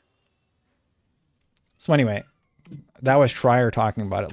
Like game development is broke. They're making games that they agree to put microtransactions in to supplement the cost of developing the game because they know that like one horse armor is basically going to subsidize that additional development cost.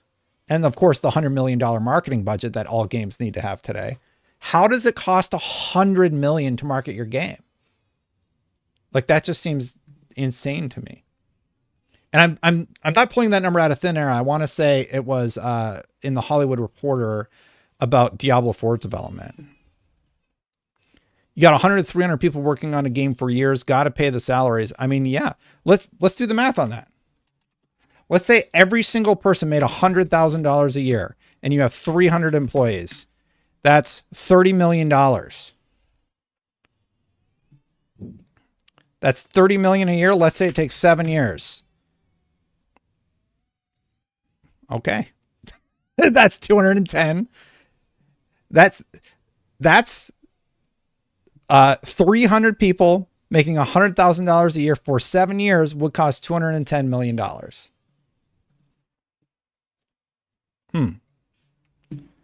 But that's not the numbers we're getting. But you did make me think about that one. What else we got here? Oh, let's take a look at this chart of Microsoft Studios that still exist. So this is an old chart. The person who made it is listed at the bottom, but I've used it in a few of the streams now. My camera sort of covers it up, so maybe, hopefully this is set up properly. Maybe we do this one, because I can move my camera around in this view. So, Xbox projects, 30 plus studios, 50 plus projects. You got, see, here's the frustrating thing. We'll just start here. 343. Apparently they have an unannounced project. I don't know what that would be. I think it got canceled though, right? You got the Coalition. They canceled this. Gears is going. You got Forza going. We just talked about that. Sea of Thieves, Multiplat, Everwild. I think Everwild's like done. I don't know, man. Forza Horizon Live, Senua's Saga. They got Project Mara and the Insight Project, whatever that is. Perfect Dark. Maybe we see that this year. Undead Labs. We have not heard good things about what is going on at Undead Labs. That's unfortunate. Hopefully we do see State of Decay 3. Compulsion. They're doing South of Midnight, right? I'm worried about Compulsion. Out of all of these studios, Compulsion has been the quietest. And I believe the one that they revealed was South of Midnight. And I think that game looks interesting, and I'm all for studios trying new things. But when you're looking at it now from this new perspective of, will it be good enough for Microsoft? What do you think, chat? Do you think Microsoft is going to be happy with a game like South of Midnight selling well enough for them, for the money, the people that just look at spreadsheets? I'm concerned about it. Does it look cool? Do I think it'll be interesting? Yeah, I'm going to play it. It looks great. I'm worried that Microsoft is going to look on a spreadsheet and say, oh, that didn't make enough money. So I'm concerned. Obsidian, they're working on Avowed. I'm worried about that one. Outer Worlds 2 and Josh Sawyer's RPG Pentiment. That's already out. We know, I actually don't know how well that one did. Maybe Josh Sawyer doesn't get to make RPGs anymore.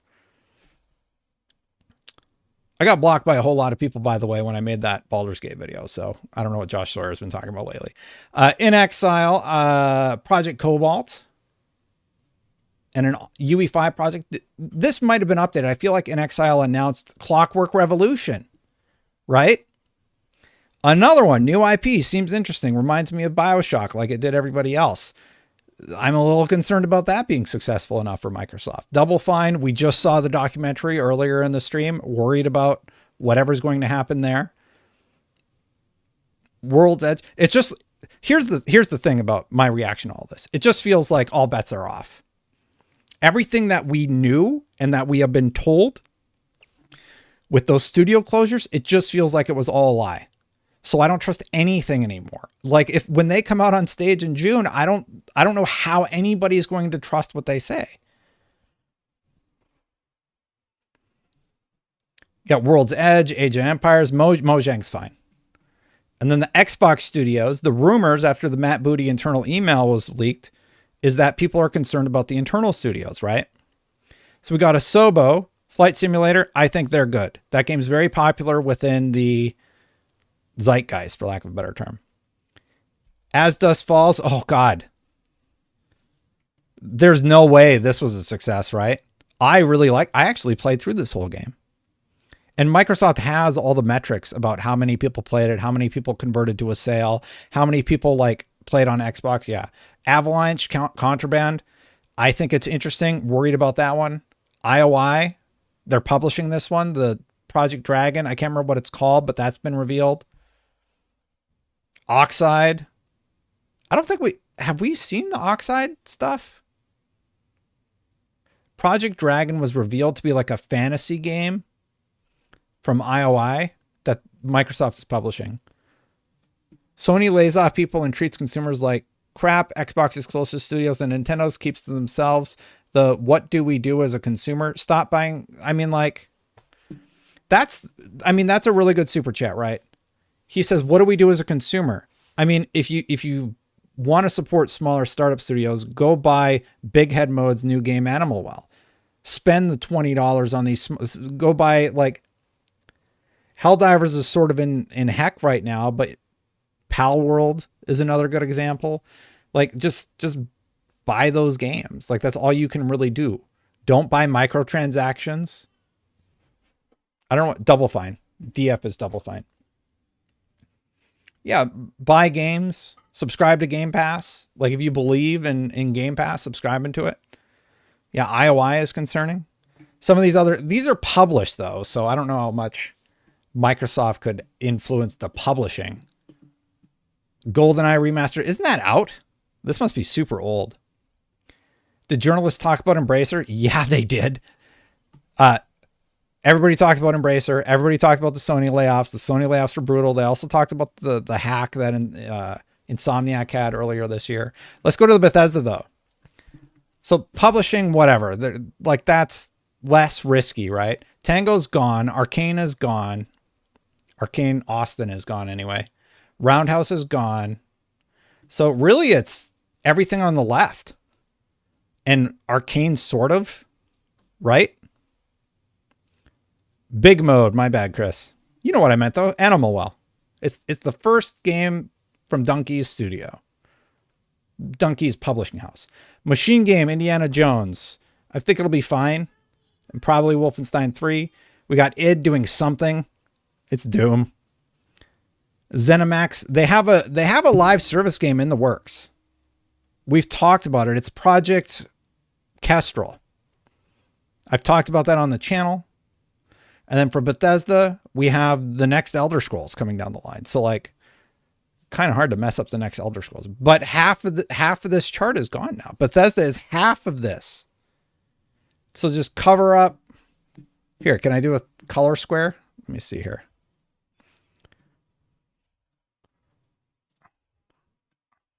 All right. There's Bethesda. Just to make it a little clearer for y'all what it looks like now. Here's how it was, and here's how it is now. To be fair, Arcane is still there. But Redfall, like, yeah, it's messed up. Arcane Lyon. Everybody kept saying Lyon. It's Lyon. They're French. They're in France. Like, why do they keep saying Lyon? It's Lyon. It's based on their location. Come on now. And then there's Activision. I think High Moon still exists. Beanox is still around. Toys for Bob. Where's my color square? But Toys for Bob are no longer part of the portfolio. Treyarch, Infinity Ward, Raven, which, let's be honest, they're stuck on Call of Duty now. And then you have all this stuff going. And we'll just cover up Toys for Bob because they're independent now. They're not part of the Microsoft family. And if you go down the bottom, this is why I moved to this view so I can move my camera around. We look at Blizzard. Let's bring up the color square again, y'all. Whoops, that's my camera. Color square. Let's make it a little more narrow here. All right. There we go. That's what Blizzard has going on right now, everybody. Pay no attention to the canceled survival game new IP from Blizzard. Your cash printing cow. If you were going to tell me out of everybody, we're going to cancel a game and it's Blizzard's game.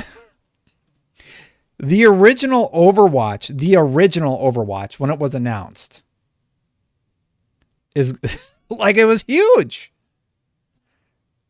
I would have imagined Blizzard was safe.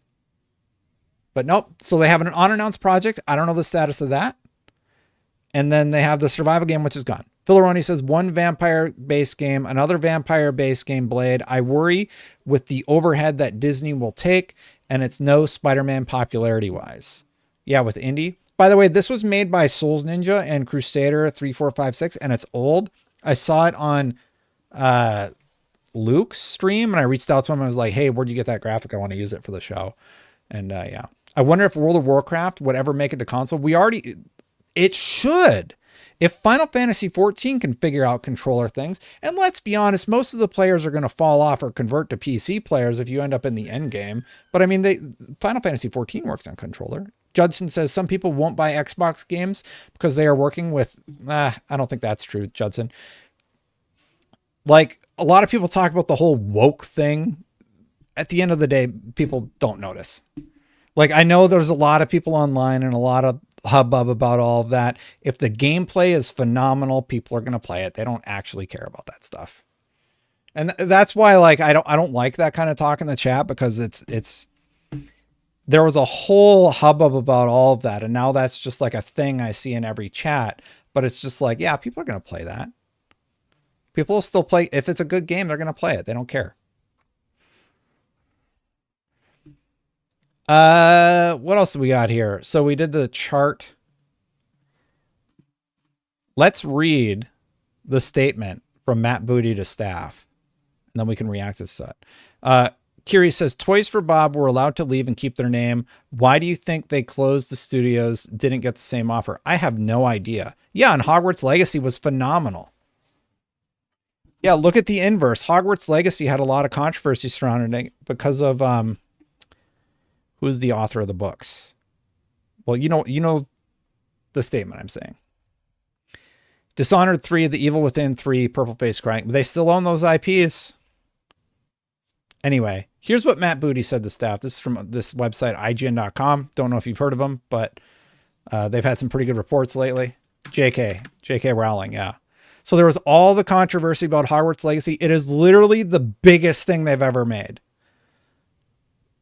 So, like, that's the inverse of it. That's why I think it's all nonsense. Anyway, here's what Matt Booty said.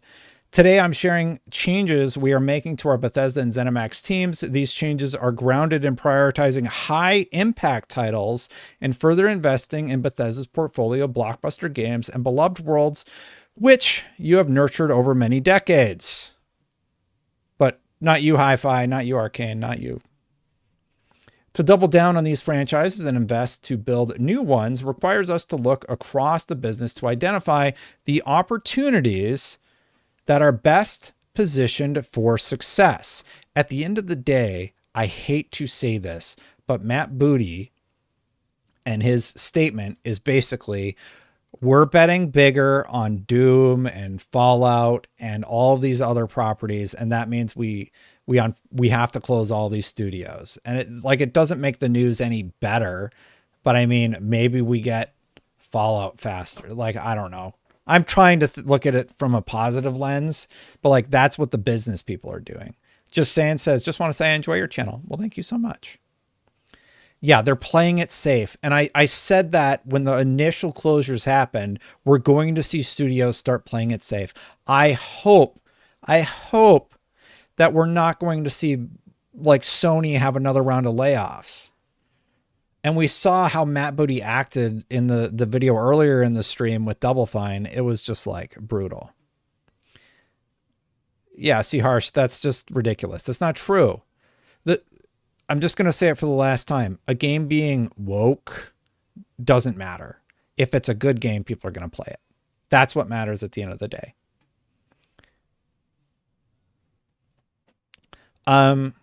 What's that studio that made the crab survival Dark Souls game? Aggro Crab? It's a huge hit. It's a good game. I don't think anybody cares about that's like the status of the studio or any of their dealings. Like, and it's selling very well. So like 500,000 copies or some crazy number.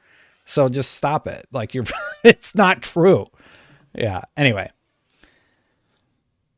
Here are the changes going into effect. Arcane Austin, this studio will close with some members of the team joining other studios to work on projects across Bethesda. Arcane Austin has a history of making impactful and innovative games, and it is a pedigree that everyone should be proud of. Redfall's previous update will be its last as we end all development on the game. The game and its servers will remain online for players to enjoy, and we will provide make-good offers to players who purchase the Hero DLC. Alpha Dogs closed. Tango closed. Tango Gameworks will also close. Here's all he says. We are thankful for their contributions to Bethesda and players around the world. Hi-Fi Rush will continue to be available to players on the platforms it is today. Now, after this, he would say, we need more games like Hi-Fi Rush, but they just closed the studio Hi-Fi Rush. So it's just like, what's the truth? Roundhouse Games, they'll be joining ZeniMax Online Studios. Roundhouse has played a key role in many of our recent game launches, and bringing them into ZOS to work on the Elder Scrolls Online will mean we can do even more to grow the world that millions of players call home. With this consolidation of our Bethesda Studios teams so that we can invest more deeply in our portfolio of games and new IP, a smaller number of roles across select Bethesda publishing and corporate teams will also be eliminated. The main negative that I see in the danger of this studio closure, you can go watch the full video of the statement. He doesn't really say anything of note, just a bunch of nonsense, for lack of a better term. For the general public, this could mean that they get higher profile games made by the remaining employees at Microsoft. The problem with the statements made are things like previously Phil Spencer saying Tango Gameworks acquisition is a great step for Xbox's future in Japan. Well, now they have their deal with Square Enix, so maybe they didn't see Tango Gameworks as valuable because they finally got past the Final Fantasy XIV hurdle, right? So who knows? And then there was concern about Ninja Theory because the Ninja Theory co-founder left the studio. I'm very excited about Hellblade 2. Hellblade 2 is hitting all the right notes for me, but I'm very concerned about its current development state, personally. Tango, the top people left. Why isn't this being covered, Destin? Because it happened 3 years ago. Oh, Tango, sorry. So Ben says, Tango, the top people left. One person left. That person said, Tango closed, sad. I think I have the tweet up here. Yeah, Shinji Mikami. Tango closed, sad. And a lot of people are like, oh, he took the whole development team with him. A person who works at Tango replied to all of that nonsense and said, this is not true. So that's not true. There's a photo months before closure of like 90 something employees at the company still. So I think, Ben, I've seen that narrative pushed and it's not true, which is why I don't see it being covered. Nick says Microsoft needs to stop buying studios and focus its money toward making system sellers. Smaller AAA titles do not sell systems more than 3 years in, and we don't have many, if any, must-have games. Like, the game to be successful either needs to grow Xbox Game Pass subscribers or sell incredibly well. Yeah. I work in tech, and you can tell that it's been a bloodbath with layoffs. Cry harder about dev layoffs. You might be laid off next because the economy is trash. Don't be ignorant. Well, thank you for the $10, 5080. I don't know. Did I say at any point that it's not bad all over? No. He's right. He's right about the industry going through a bunch of layoffs right now. It's true. Everybody's suffering from the economy. But when you have people in leadership positions like Aaron Greenberg saying that studio is successful, and then they close the studio, I'll take your $10. Hey, everybody who wants to insult me, give me $10. I'll just watch something and let the money roll in. Yeah, and here's that Aaron Greenberg statement. So here's what Aaron Greenberg said. Hi-Fi Rush, Jez originally said in April, what exactly determines success for an Xbox game these days? Hi-Fi Rush, as far as I know, has no physical version, no marketing, no multiplayer. If Xbox is pressuring ZeniMax to deliver sales of its games, maybe it shouldn't put so much emphasis on Xbox Game Pass. What's the goal here? Hi-Fi Rush was a breakout hit for us and our players in all key measurements and expectations. We couldn't be happier with what the team at Tango Gameworks delivered with this surprise release. So couldn't be happier, beat all key measurements and expectations. And Gene Park had a great one-liner. One thing is for sure, no one will believe Xbox when a spokesperson will say Hellblade 2 was a breakout hit for us and our players in all key measurements and expectations. Now, again, talking about Asmongold for just 2 seconds, his translation of that was, sure, it did well enough for Xbox, but not Microsoft. And Microsoft is the one dictating things right now. There's not a lot of PlayStation news this week. People are saying I'm obsessed with the Xbox platform. I mean, I've covered the Xbox platform largely on this channel. I'm on the #1 Xbox podcast, IGN's Unlocked, like 10 years now. So yeah, I cover off on it. Adam Boyes works over at Iron Galaxy right now. Microsoft posted a 17% increase in revenue to $61.9 billion, with $21.9 billion in profits, up 20%, and earnings of $2.94 per share, beating Wall Street's expectations across the board for the third quarter of its 2024 fiscal year. That's from Adam Boyes, former PlayStation. Yeah. Kind of calling them out. And Xbox has been getting ripped. They've been getting absolutely ripped up last few weeks. Hey, if you're going to insult me in chat, it's $10. That's the rule. So Spiro, if you want me to read that, it's $10, please. Just kidding, of course.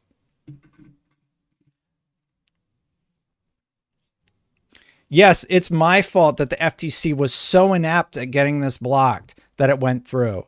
The FTC's arguments, I even said many times on the channel, the FTC could make a better argument with XYZ, and they just didn't. They just went this weird way, and we had Hogan. Like, I covered it for like a year. The question, that has come up, though, so I do have to ask myself, like, at the end of the day, did this wind up being good? I mean, right now, the answer is very clearly no, not at the moment.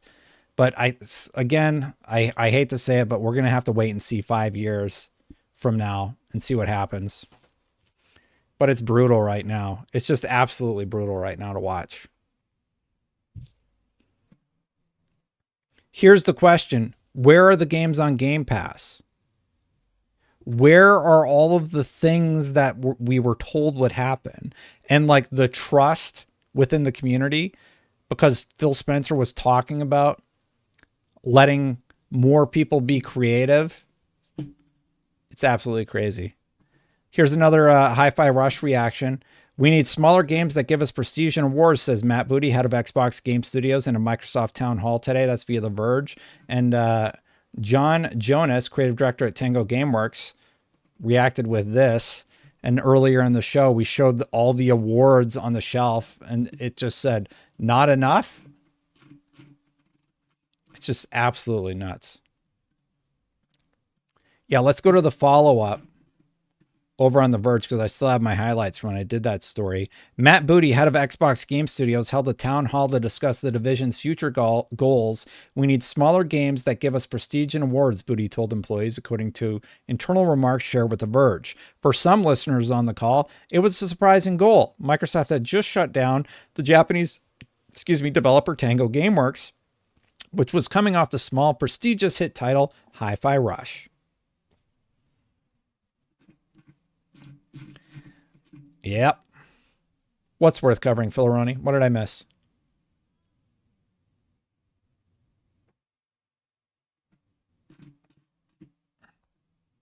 You're going to have to at me again, Filaroni. I don't know what I missed. And the problem is, like, the big goal was to grow Xbox Game Pass, and growth of all subscription services is up 1%.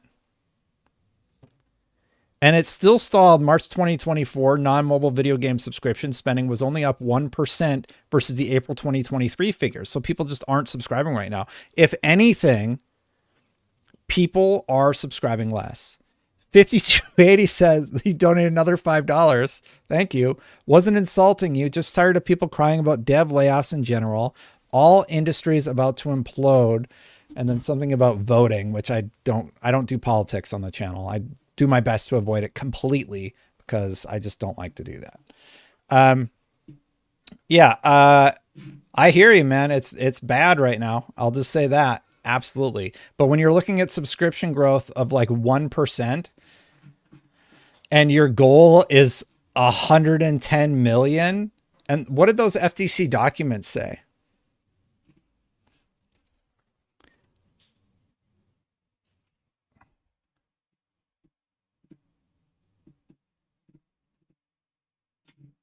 You got to link me, Filleroni. I don't know what you're talking about.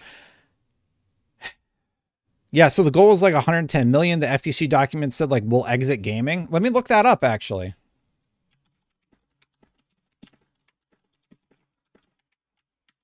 Yeah, people are tired of subscription. Here it is. It's a Reddit post.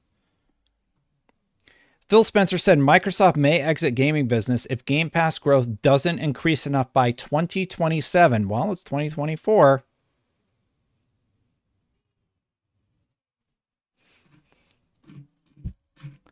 It's 2024 right now, so it's a little bit concerning. We already talked about the Brad Hildebrand stuff. That's what we opened up with, because Brad Hildebrand, as a former employee, I do think he has a little bit more insight as to what's going on. Ryan McCaffrey has talked about it. Oh, and here's the thing, y'all. Hopefully it's not next week, but they're not done. Bloomberg reported Microsoft's Xbox is planning more cuts after studio closings. This is anybody who left a tip today. I think I lost track because I was like in the flow. But usually I write the names on the whiteboard.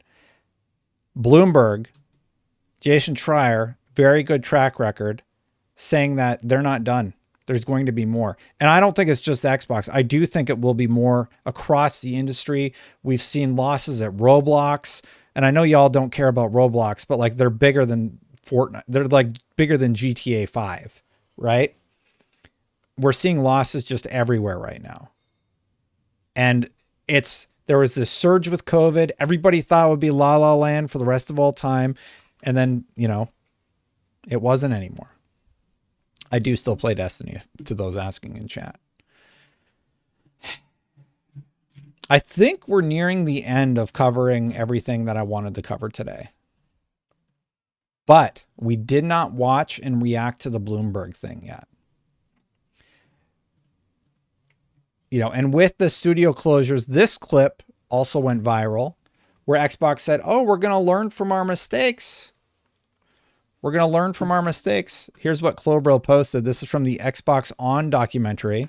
Developer Lionhead. We acquired Lionhead in 2006, shut it down in 2016. A couple years later, we reflected back on that experience. What did we learn? How do we not repeat our same mistakes? You acquire a studio for what they're great at now, and your job is to help them accelerate how they do what they do, not them accelerate what you do. Developer. Yeah, so that's another thing that people are pointing to as a lie. That clip now has 2.4 million views. The Sarah Bond thing from Tom Warren, by the way, I want to say that has like millions of views. Let me see where he's at with that. But it like exploded. Machine says, it feels like a lot of gaming news is straight up ignoring anything that helps understand the cuts and shutters. It's 100% lopsided in terms of negative coverage for Xbox. Well, Machine, I've been covering all of the layoffs, and I will say this. There is a lot going on right now that's working against every business. So to even things out for you, and here's the Tom Warren thing with Sarah Bond. It's 15 million views. 15 million views. So let's look at it.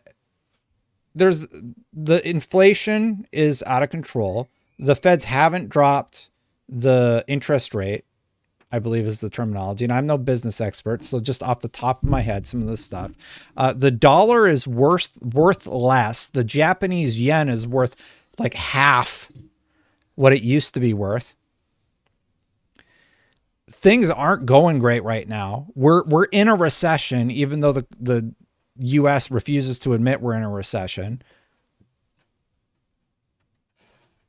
There's a lot going on. So this isn't like an Xbox thing, but Xbox is the one currently overextended more than anybody else, for lack of a better term. I covered the Sony thing for a week. when that was happening. That's not what's happening today. So all this whataboutism, go look on the channel. I covered the Sony stuff. I probably covered the Embracer stuff around that time also, because that's when it happened. The problem is we're now in Q2 or whatever, Q3 it is for Microsoft, and they're doing it all again. And then Q3 is going to come along, and they've already painted a picture where there's a big chance that it's going to happen again. So out of all the companies, the people at the top overextended Xbox by the most, it seems like. Going for the low-hanging doom and gloom content. That's the news this week, John. I am telling you the news that happened. Xbox closed 4 studios. That's just what happened, my dude. Already talked about Perfect Dark earlier, Slim. All right. Do you want to look at the Bloomberg report? I think that was the only other thing. Let me see. So I knew I'd hit that silly paywall.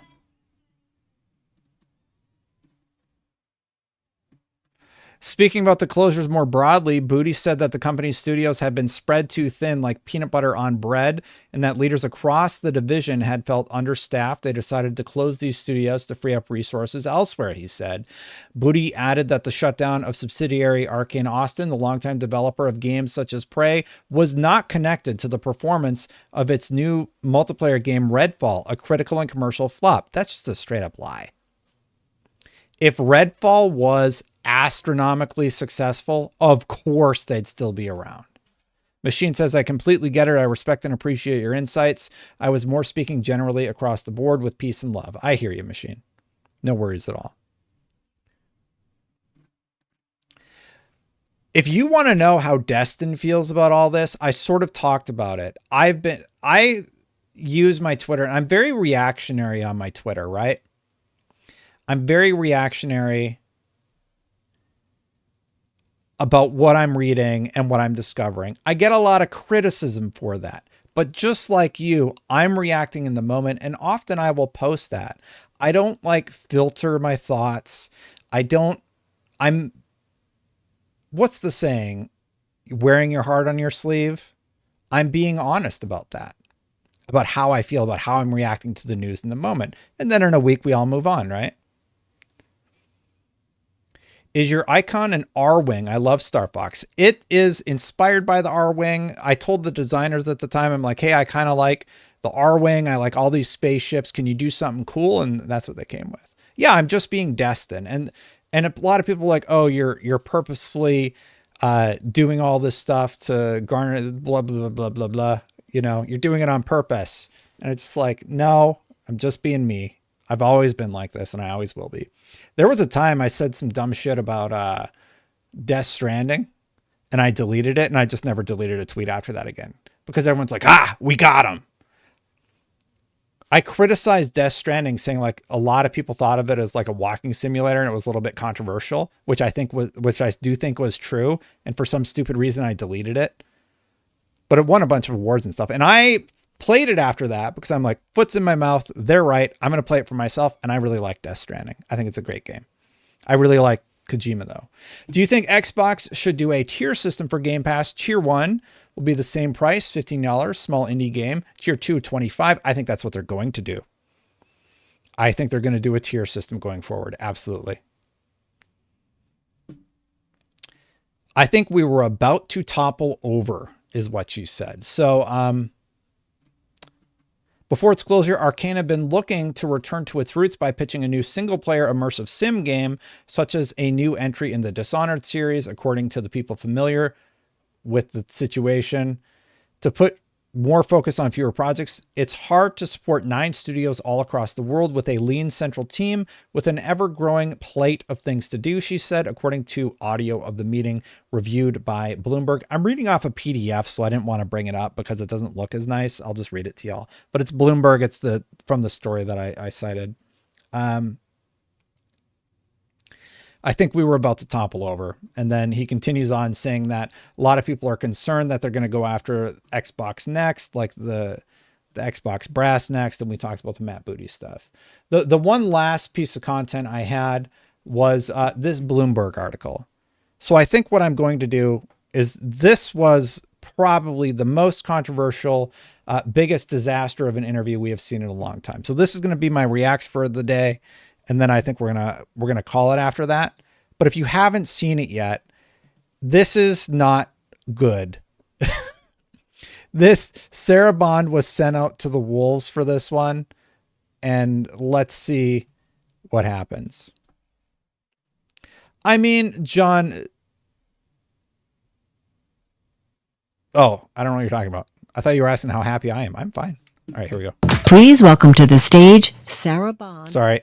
Please welcome to the stage Sarah Bond, president of Xbox at Microsoft, for a conversation with Bloomberg's Dina Bass. Having met Sarah Bond, she is bubbly, she's fun, she seems positive. Sarah Bond worked over at T-Mobile with Laguerre back in the day. She has like an MBA. She studied, I want to say she studied business at Harvard off the top of my head.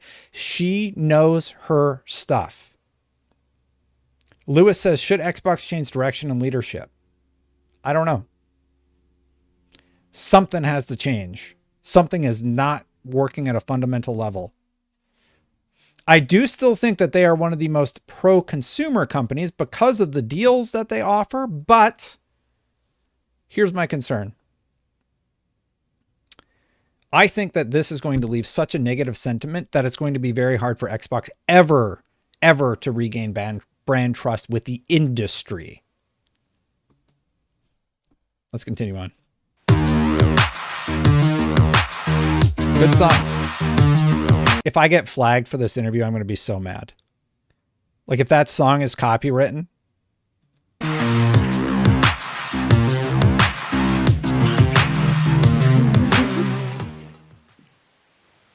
Sarah, thank you so much for joining us today. So I want to start talking. Dina Bass does an absolutely fantastic job at this interview. I've followed her on Twitter I've seen her tweets on Twitter. I definitely follow her now. I think Dina Bass does a killer job at this interview. Talking about the industry in general, you and Microsoft Games CEO Phil Spencer have been raising kind of the alarm that the video game industry is just not growing, and there's a real need to figure out how to reverse that. What's causing the issue, and how does Xbox turn it around? Yeah, the last year or so in video games, largely the industry's been flat. So let's go through answer by answer. This one, totally fine. She's right. The industry hasn't been growing. If anything, it's been going down, and that's true across the board. They saw this huge surge with COVID, and now they need to course correct. So this answer, absolutely give her. She's right. And even in 2023, we saw just some tremendous releases, tremendously groundbreaking games, but still the growth didn't follow all of that. And a lot of that's related to our need to bring new players in, make gaming more accessible, but all of that has been happening at the same time that the cost associated with making these beautiful AAA blockbuster games is going up, and the time it takes to make them is going up. All of this is true. She hasn't said a single thing wrong. This first question is fine. I think what happened was she thought that was it, but it didn't stop. It kept coming after this, and it gets bad.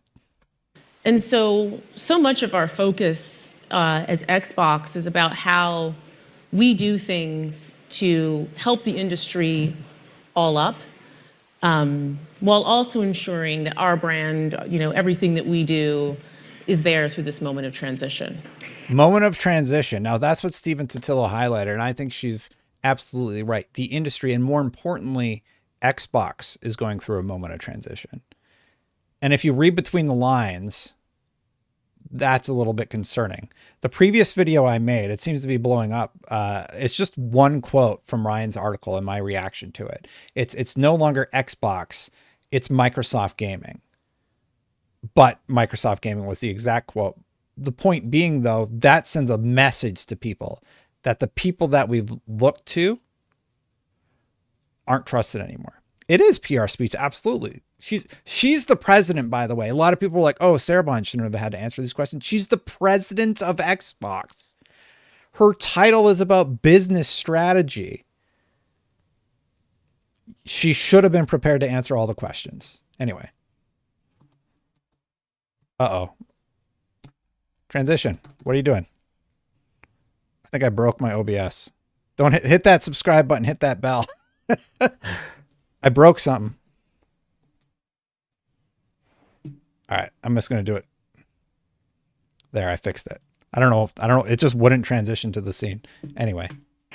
Related to some of the trends you're identifying, earlier this week, Xbox announced the shuttering of 4 game studios. I know you're not the studio's chief, but how should gamers understand that move in terms of Microsoft's commitment to developing innovative exclusive games? She's already answered the first tough question. She thought she was out of it. Hey, you closed 4 studios. What's up with that? Yeah, it's always extraordinarily hard when you have to make decisions like that.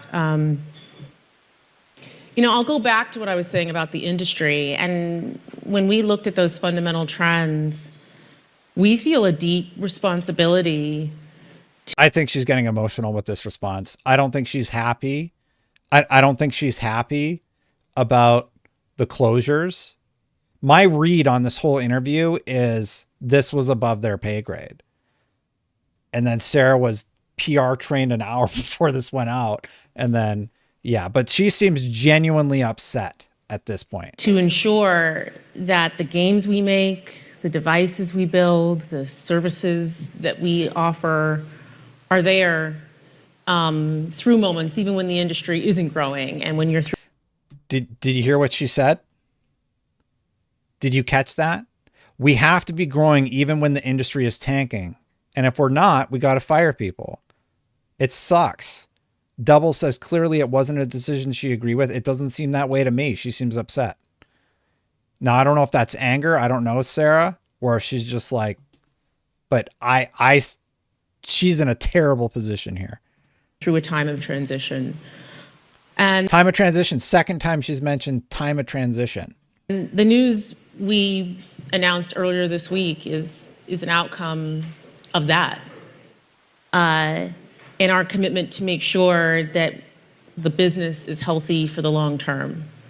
But that said, our commitment to having our own studios and working with partners to have games large and small. We're a platform where you can play GTA, but you can also play Power World, where you can play Call of Duty, and you can also play Pentiment. That doesn't change. And frankly, our commitment to Bethesda and the role that it plays is part of Xbox and everything we do. It's actually been pretty fantastic. I don't know if you've gotten a chance to check it out. The Fallout TV show was on. This is not the time you bring up the Fallout TV show. She got ripped for that one. Honestly, the rest of this isn't great. And just, we're going to pause it for a second. The comments were not kind. Like the like to dislike is really bad. Yes, I have the app that turns that back on. Interviewer, share your thoughts on the recent closures of 4 studios. Fallout TV series was great. Bond gave the most meaningless non-answer to the decision to shut down Tango Gameworks. Just embarrassing and hard to watch. Interview, why do you close Tango? Just made a hit game. Video games, because we love art, we like games. Me, answer the question. People were very upset. Bond and Spencer stay. Booty gotta go. I don't know what the answer is, man. I know people are pissed. On Amazon. And it's been great to see people fall in love with that universe, but also what it's done for the games themselves and people going back and exploring everything that's inside of that. There's some other great things that are coming from our studios later this year. Indiana Jones and the Great Circle. I was a big indie fan growing up. Looks like you were too. So you should. Yeah, that sort of like thing where she did that. I think she was just looking for like, hey, I'm dying here. Like, give me something. And I don't know that she got it because the rest of the interviews were check that out. But really right now for us and our teams, our focus is on the people impacted and doing everything that we can do to help them through this hard transition. I think one of the things that was most upsetting both to... And still like that. The first question, fine. Second question, is not as solid. Like that one's looking pretty rough. And then this one is where she got roasted. Xbox gamers and to employees is that, one of the shuttered studios in particular just created a hit game, did really well on Game Pass in terms of engagement and won a ton of awards. Shouldn't succeeding in that way ensure the future of a studio? This is just word salad. That's what I said. One of the things I really love about the games industry is it's a creative art form. Why'd you close the 4 studios? Shouldn't that ensure job security? One of the things I love is that gaming is a creative art form. I was just like, what? Like, where are you going with this? It was so weird.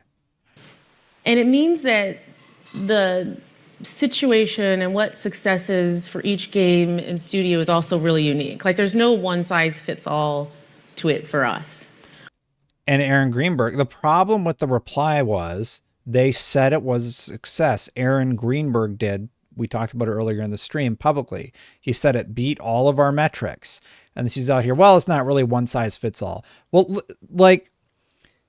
and Arthur Geese asked me the question straight up, like, what was she supposed to say? And he's right in one respect. He's right that she had no chance at ever walking out of this unscathed. Booty has failed all up. He can't manage the B-Day party. You might be right, RDX 279. Thank you. She had no out with this. There's like no good answer she can give, but this was a bad answer. And so we look at each studio, each game team, and we look at a whole variety of factors when we're faced with sort of making decisions and trade-offs like that. But it all comes back to our long-term commitment to the games we create, the devices we build, the services, and ensuring that we're setting ourselves up to be able to deliver on those promises. Love the pan out to the graph because they're talking about closing a studio. And then you look at this graph, like here's where they were and here's where they are now. Oh, line went down. Axis Studios. It's bad. Yeah, the like to dislike is very, very bad.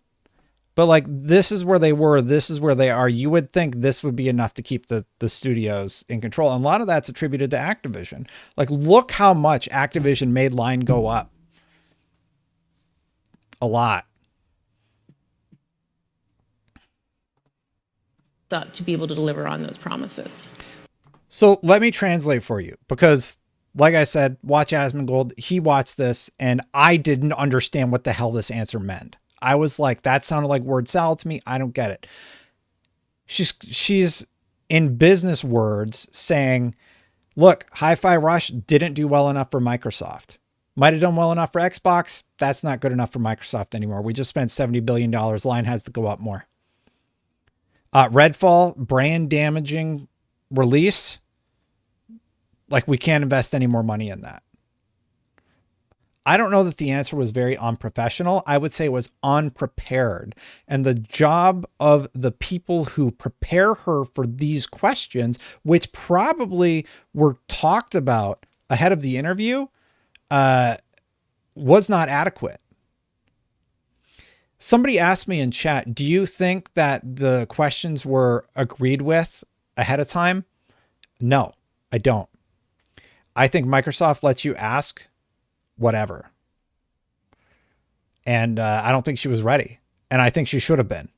Why is Microsoft letting Xbox execs get roasted? They got to send somebody out there. They probably agreed to this ahead of time and then went out. What's really frustrating, Cal Links, is that they didn't prepare her adequately enough.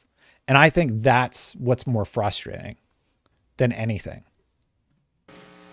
Talking further about growth, I mean, one of the key focus areas for Xbox in terms of growth, and this was also one of the key bets in the Activision acquisition, was mobile. Mm-hmm. What's the Xbox plan for future mobile gaming, and when can we finally see it? Yeah, it feels like it's been a long time since we announced the Activision acquisition, which we completed in October. And the whole thesis about that, a lot of why we did it was about mobile. And we felt strongly that there has been an opportunity for there to be an experience on mobile that is centered around gamers. Like we talk a lot. Okay, so she's talking about mobile. I want to address something Seijo just said in chat. This interview did more bad than good. Should have stayed quiet. That's exactly why Phil Spencer isn't saying anything. That's why he's playing Fallout 76 right now, trying to get a revenge nuke on the other player. He knows it's not time to talk. It's time to let people be mad. Xbox gamers, industry, everybody's just mad. They need to just shut up. No more interviews. I mean, Phil Spencer's doing one in like 3 weeks with Ryan on IGN Live, right? You want a promo for IGN Live? There you go. Ryan McCaffrey will have one of the first on-stage live interviews with Phil Spencer since this. Anyway. A lot about how there's 3 billion gamers in the world. 2 of those billion play on mobile, and half of those actually play on mobile and they play on another device. But there isn't actually a gaming platform and store experience that is centered around players. She called it a gaming platform and store experience. This is exciting to me. What she's about to say, I'm like, hey, that's kind of a win. They're opening their mobile store. And then they followed up after this and said it's a clip coupon store. It's so crazy. And goes truly across device, where who you are, your library, your identity, your rewards, that travels with you versus being locked to a single ecosystem. And we've Phaser says, I can't make heads or tails of Xbox's strategy. Absolutely agree. I don't know what their plan is now. recognized that opportunity for a long time, but we wanted to make sure that anything we built was really grounded in people who play those mobile native games and the creators of them. And so being joined with a team that has real deep expertise in mobile was important to us. But we are that now. And so in July, we are going to be launching our mobile store experience. Our mobile store experience. Not mobile store experience. We're going to start actually by bringing our own first-party portfolio to that. So you're going to see games like Candy Crush show up in that experience, games like Minecraft. See, she said that, but then they followed up later and said, oh, we're not actually going to have games there. It's just going to be a store. What is this thing? Like, am I an idiot? I just say yes. Like, I don't understand what the hell this store is. Because she said all this on the stage, and I'm like, oh, cool, it's a mobile store, and you're going to have a few games there at launch. And then she followed up with The Verge and said, oh, we're not actually going to have games there at launch. Actually, it's just going to be like in-game cosmetics that you can buy on a store. So what is it?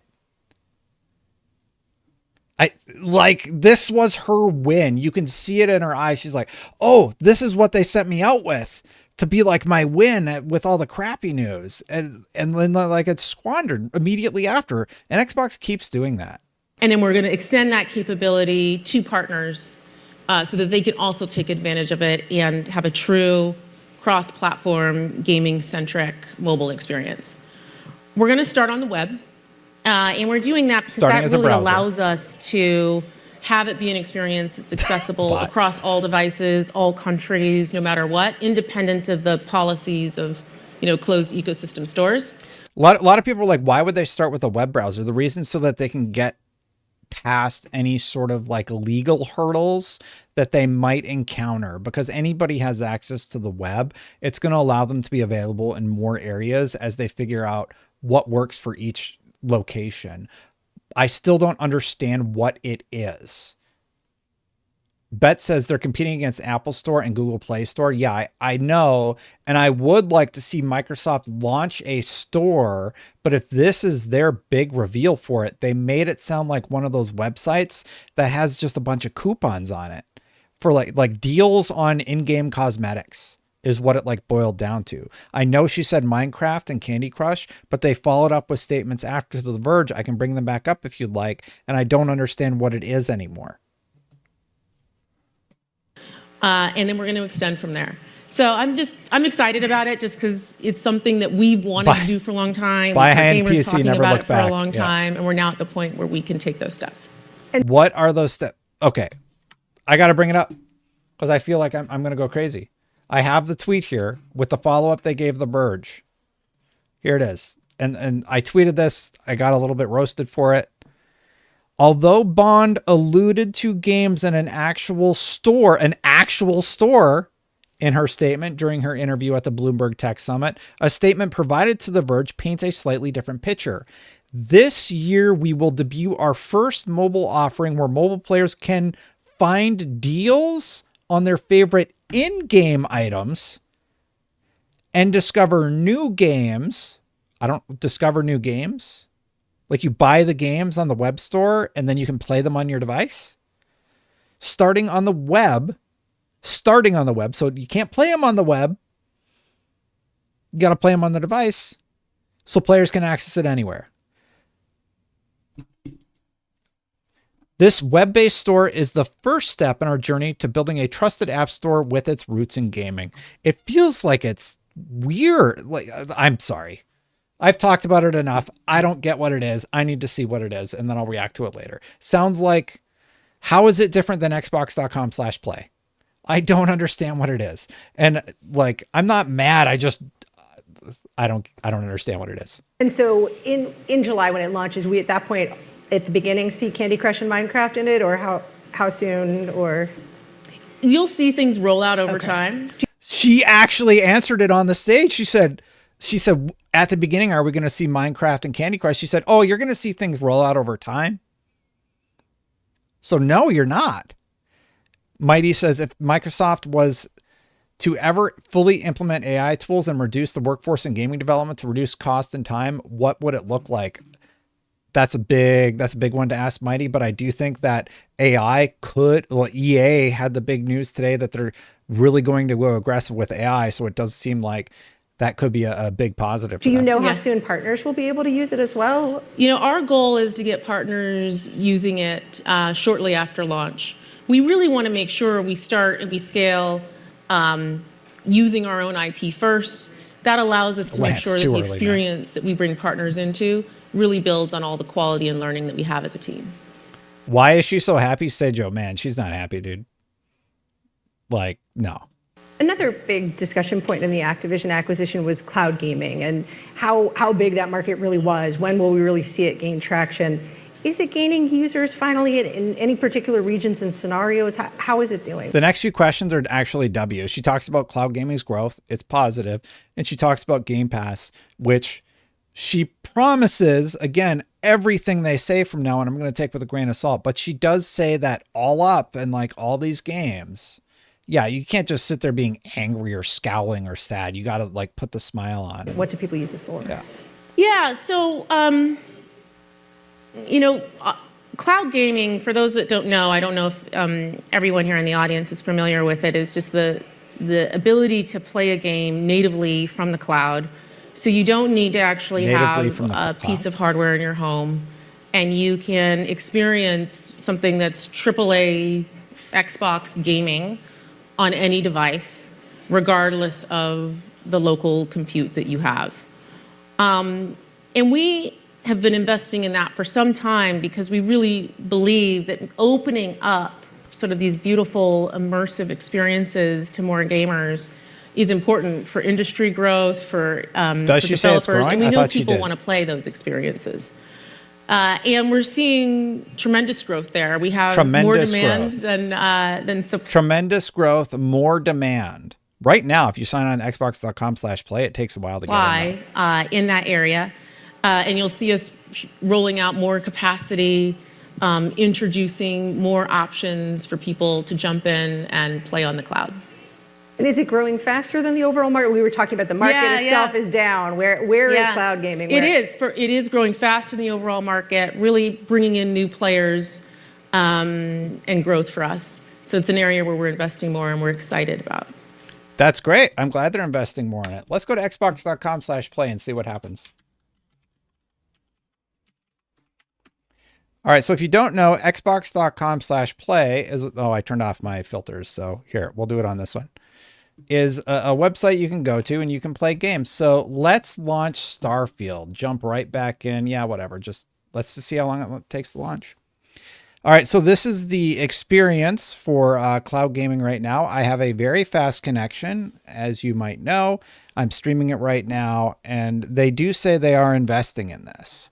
So this is a good time for chat to ask me any questions. We haven't been going that long. We started around 2 hours, 24 minutes, and 0 seconds, so it's been about 10 seconds. So we're in. 10 seconds. We're into playing a game. And this is what it's like. For some people. I did see Tom Warren of The Verge say it took him much longer to get into a game. But this is running off the cloud. You just open it up in your browser and you are good to go. I actually don't know how to close this. I just wanted to see if they like improve that, because a lot of people were saying they were having bad times. Earlier this year, Xbox announced for the first time that it was bringing a slate of Xbox-developed games, Xbox-exclusive games, to rival platforms, to Sony's PlayStation, Nintendo Switch. That obviously was a big change. It was a little bit unsettling for some of the Xbox hardware fans, but how is it going so far? Do you have any data about how the games are doing? Do PlayStation gamers really want to play Sea of Thieves? She was on... It's early days. I'll let her finish. Yet I don't know why she didn't say anything here. We talked about the charts earlier in the stream. PlayStation blog in the EU, Sea of Thieves is the #1 most downloaded game. It's like the #3 in the US. Grounded is like on the top of the charts. I don't know. I don't understand why she like didn't have an answer here for this one. She like waffles through it.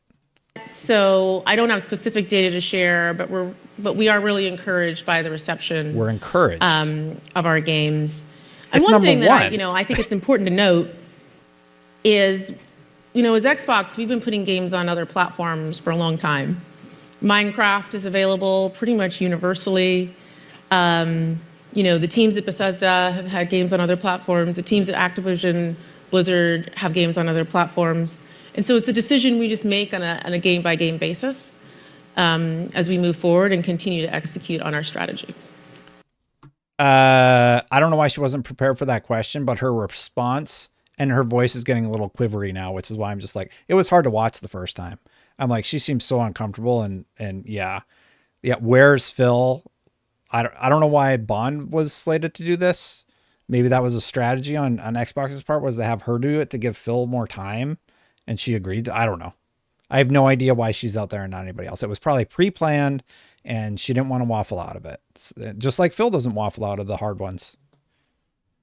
I think more games are coming to PlayStation now. Absolutely. At the same time, we've talked about mobile, we've talked about cloud. Of course, Xbox itself's heritage is in console. And, the energy around the console right now is a little challenged. Many of the hardcore long-term customers are worried. They're worried about the release on other platforms. They're worried that that may indicate that Xbox is defocusing its own hardware.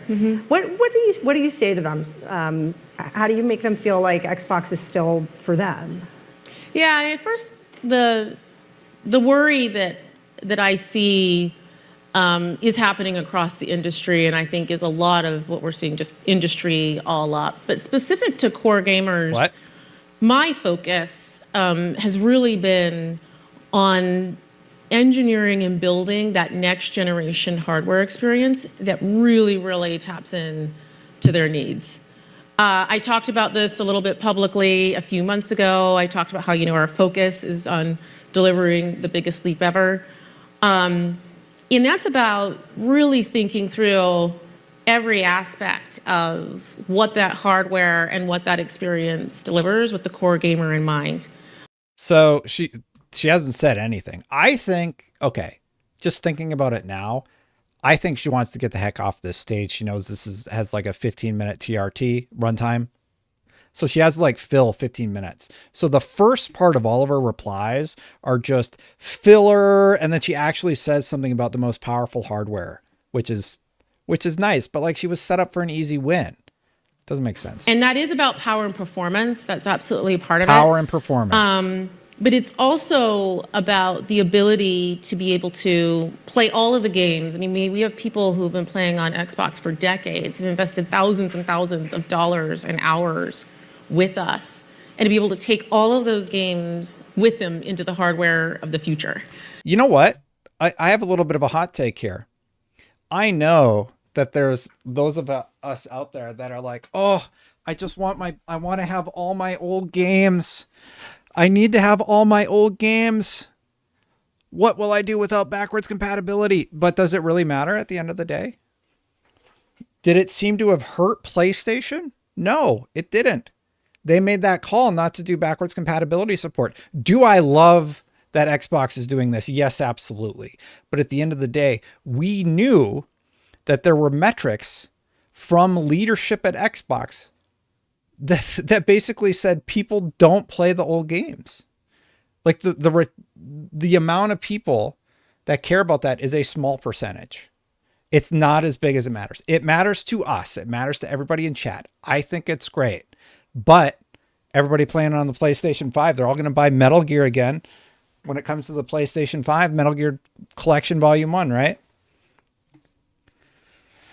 That's the strategy PlayStation went with. Do I like it? No. Do I like Xbox's strategy better? Yes. Is there data to prove that fewer people actually care about that than you might think? Yeah, that's the unfortunate reality of the situation. 99% of those games will never be touched. It's a blank. It feels secure, right? You feel, oh, good. I've invested in this ecosystem for so long. Are you ever going to touch those games? Oh, no, I'll never play them again. But I have them if I want to. How often do I bust out my PS3 to play? I haven't played Metal Gear Solid 4 on my PS3 for like 10 years. But I have it still. And I think it's nice. But I do wonder how much that actually moves the needle. Right? So one of the decisions I made when I came in and became president of Xbox was to establish a team dedicated to that, to game preservation and ensuring. She actually built up a whole team. So she's actually right. So everybody who cares about that, she has been working towards having a game preservation team, and she actually built up that team even more. So that's a positive in my opinion. That future generations, future iterations, that you get to take those things with you forward. The next part of that yeah, sorry, just one more quick about backwards compatibility. What's the most successful PlayStation console of all time? Besides the PS2, sorry. It's the PS4. And what did the PS4 do? It stopped supporting old games. So I don't think it moves the needle that much. Yeah, it's the PS4. There's the PS2, and then it was the PS4. And I think the PS3 is up there too. Is saying, okay, I get to bring those games with me. I'm invested in those games. I get an incredible high performance experience on my console, but also continuing our commitment to make sure that gamers can bring their games with them wherever they want to play. Does it matter? Yes, for game preservation reasons. Does it actually create more sales? No. Both of those things can be true. That my Xbox library is something that can go with me and that I can enjoy with others. So our long-term commitment to cross-play is part of that, and our commitment to cross-progression and cloud saves, so you can pick up on one device and you can play on another, is part of that. And also our investments in cloud gaming, which you referenced earlier, a lot. You can pick up one device and then play on another. That's actually notable because there is the rumor about the Xbox handheld. I think it's happening. A lot of those who use cloud gaming are people who own a console. They're just, they want to play it on another device and go somewhere else. So that's the second piece.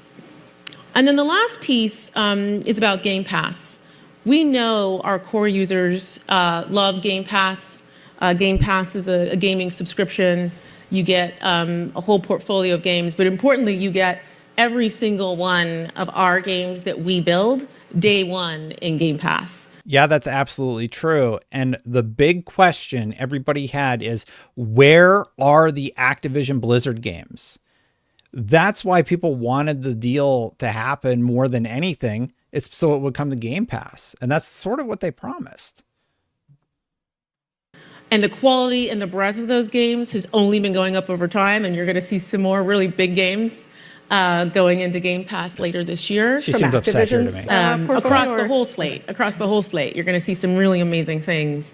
And keeping that as something. Sorry, I talked over here, but while she's giving this response, I do think she's filibustering a little bit to like fill the time because she knows she's near the end of the interview.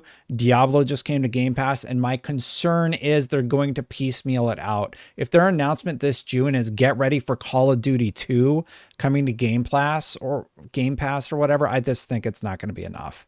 People want to know the new Call of Duty is going to be there. And if they don't actually believe in Game Pass, then what is the strategy? That's what it all keeps coming back to. I interrupted her. Let's listen. Going into Game Pass later this year. From Activision's across the whole slate. Across the whole slate. You're going to see some really amazing things. Keeping that as something that is really special for Xbox players is central for us. A lot of the focus at... See, she looks so upset by the end of that. I think she just wants to get the hell out of there. But Dina's got one more. This conference today has been AI.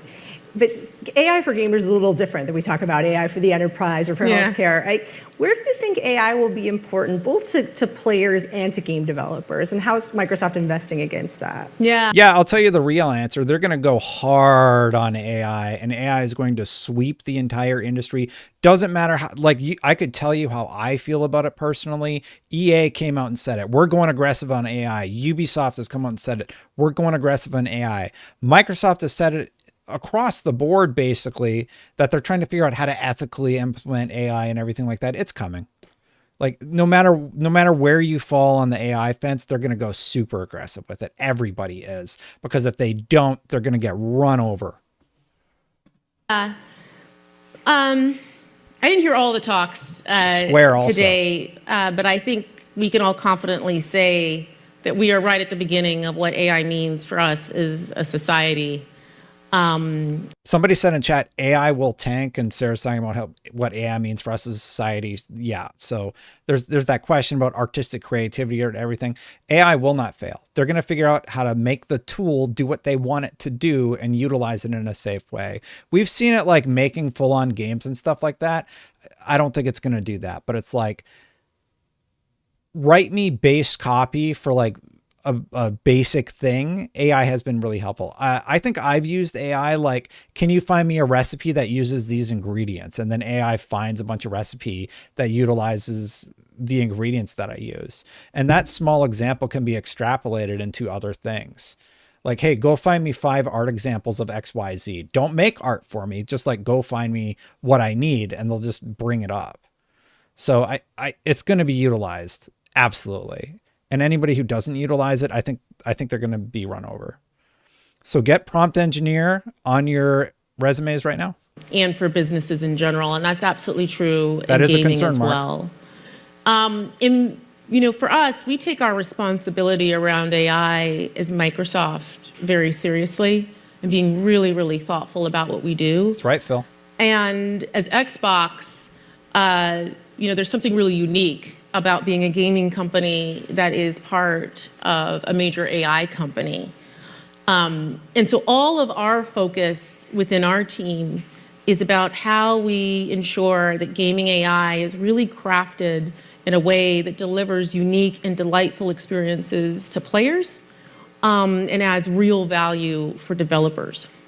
Yep, absolutely. They want to make the developer's job easy, which means, maybe they don't need as many people. They're going to save money. It's all about saving money, because right now game creation costs it's just out of hand. The way they're doing it is wrong. And AI is a solution to that issue. And hopefully it doesn't mean fewer jobs, but yeah, I mean, we saw what happened when robots were added to car houses. Jobs went away. And I say that with no glee or no happiness, but it is probably the truth, isn't it? So there's 3 things we look at as part of that. The first is around developer velocity. How do we give developers tools to make it easier for them to realize their creations, to speed up iteration cycles, and also, frankly, to make it easier for people who may not have as much in-depth training on game development to build a game? We know that with that, there's just going to be a huge proliferation of gaming content and options out there. So that leads us very naturally to the next layer where we're investing a lot, which is around discovery and making sure that people can really be matched with the game experience that we know that they'll love, and that a whole range of creations can be discovered from the biggest games, but also from something novel and new that you may not have intuitively known to look for, but you're going to love if you experience it. What if AI, AI is like the boogeyman of the video game industry right now. But what if AI doesn't result in fewer people, but instead it allows the same studio, exact same people, to make a game in 2 years instead of 7? What if it allows your vision to go through the entirety of the process in a much shorter window? That seems like a good thing, right? How do they do it ethically? I do advocate for them doing it ethically, but we'll see. And then the last piece is around the actual experience in the game. Engagement, delight, playing through and having a fun time, not getting stuck, all the things that come with that, so that you can get really the most out of the game experience. So we are early in this. As I said, you'll see us share things, and things will come out during the course of the year, but our focus just really continues to be on keeping player at the center, keeping the developer at the center, and how AI turns up in gaming. Xbox President Sarah Bond, thank you so much for your time. All right, so this was a really good interview. It's very hard to watch a lot of Sarah Bond's responses because it's a brutal time to put her up there. The audience roasted her for it, especially the first. I would say the second and third response were the worst. A lot of it is filler, but the stuff we can take away. She talked about power and performance for the console. She talked about Xbox Game Pass. All up, it means everything. I'm hesitant now because I don't really know what to trust about what they've said. I think Activision Blizzard games are going to be piecemealed out over the months and years to come. That's my take on the whole situation. I think we're at the end of the stream. I don't know where my wife went, but she took the kids out. So I'm going to go find out where they went and go hang out with my family. It is Mother's Day. If you have a mom, definitely say Happy Mother's Day to your mother or the person that you see as your mother. Definitely do all that. I appreciate all of you watching. Big stream today. We had over 1,000 people like the whole time. We had like 1,300. So really, really appreciate y'all hanging out. Any other comments? I could read a few comments before I head out here for the day. Happy Sunday, everybody. It's going to be an interesting few weeks. I wonder if the news is going to slow down next week or if Phil Spencer is going to nuke that other guy. Like is he just like, no, I just need 2 more days to build this, to get through the nuke quest so I can nuke the other people. Phil Spencer. Let's see if he's tweeted anything yet. Because he's been liking stuff. Like he's online, obviously. He's seeing all the discourse. On May 6th, he tweeted something about the families. On the 9th, he liked a few posts, including on May 6th when Matt Piscatella said Sea of Thieves is having a great start on PlayStation 5 in the US market. That's why I was wondering about that, because like Phil Spencer's liking these tweets. Anyway.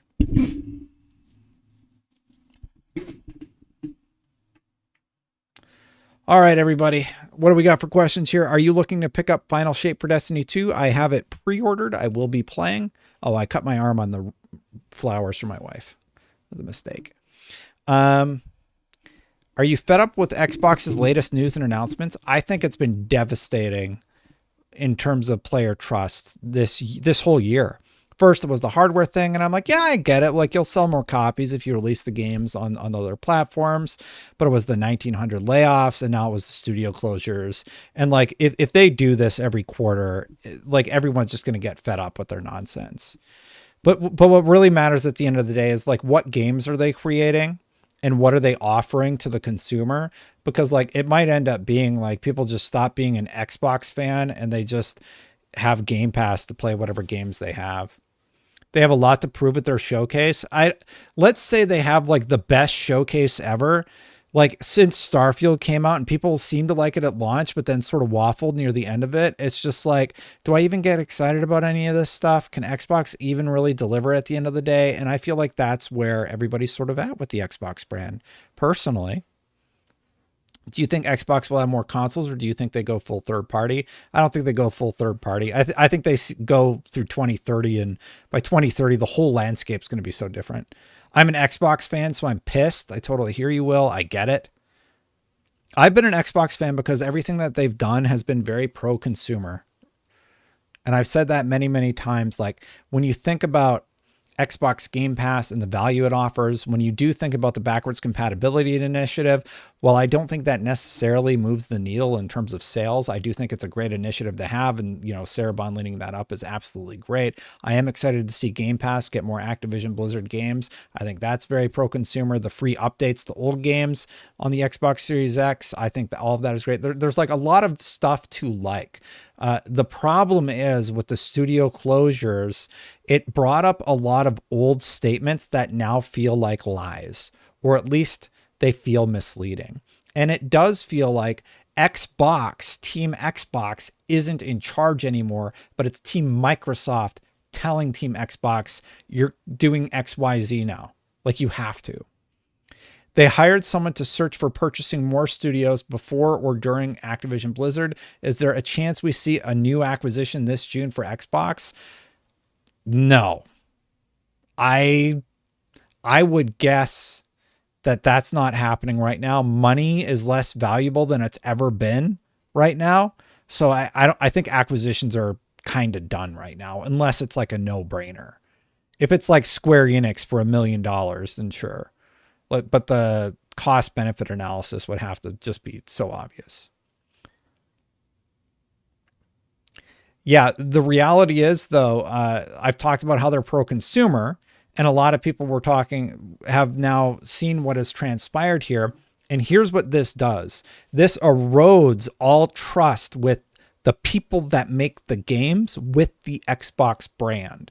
They spent all this time building up that trust, and they just destroyed it.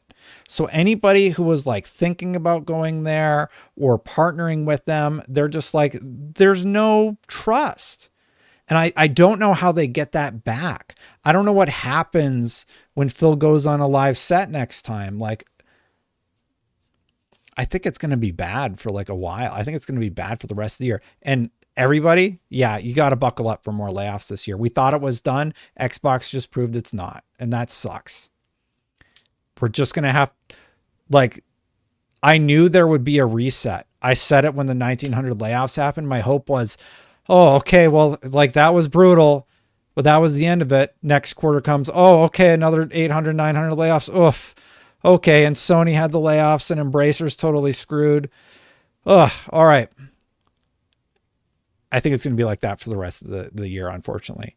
Hopefully things start upswinging around 2025. I did see an analyst say it'll probably happen through 2025, which means we have another year of it, and then maybe things start looking up around 2026. But like, the dollar needs to be worth more. The line needs to start going up, and costs need to start going down. And right now, costs are going up and line is going down.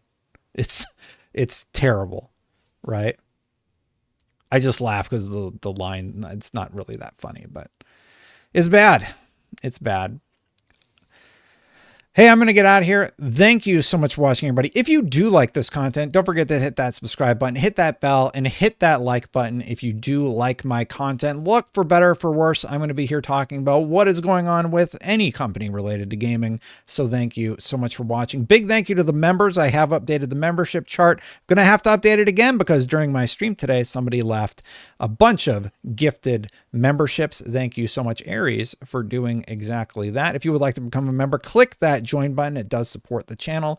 I really do appreciate it. I'm going to get out of here. I do stream every Sunday around 11. It just depends on how the kids and wife or everybody are doing. But yeah, thank you so much for watching, everybody. And I'll see you for the next one. Bye for now.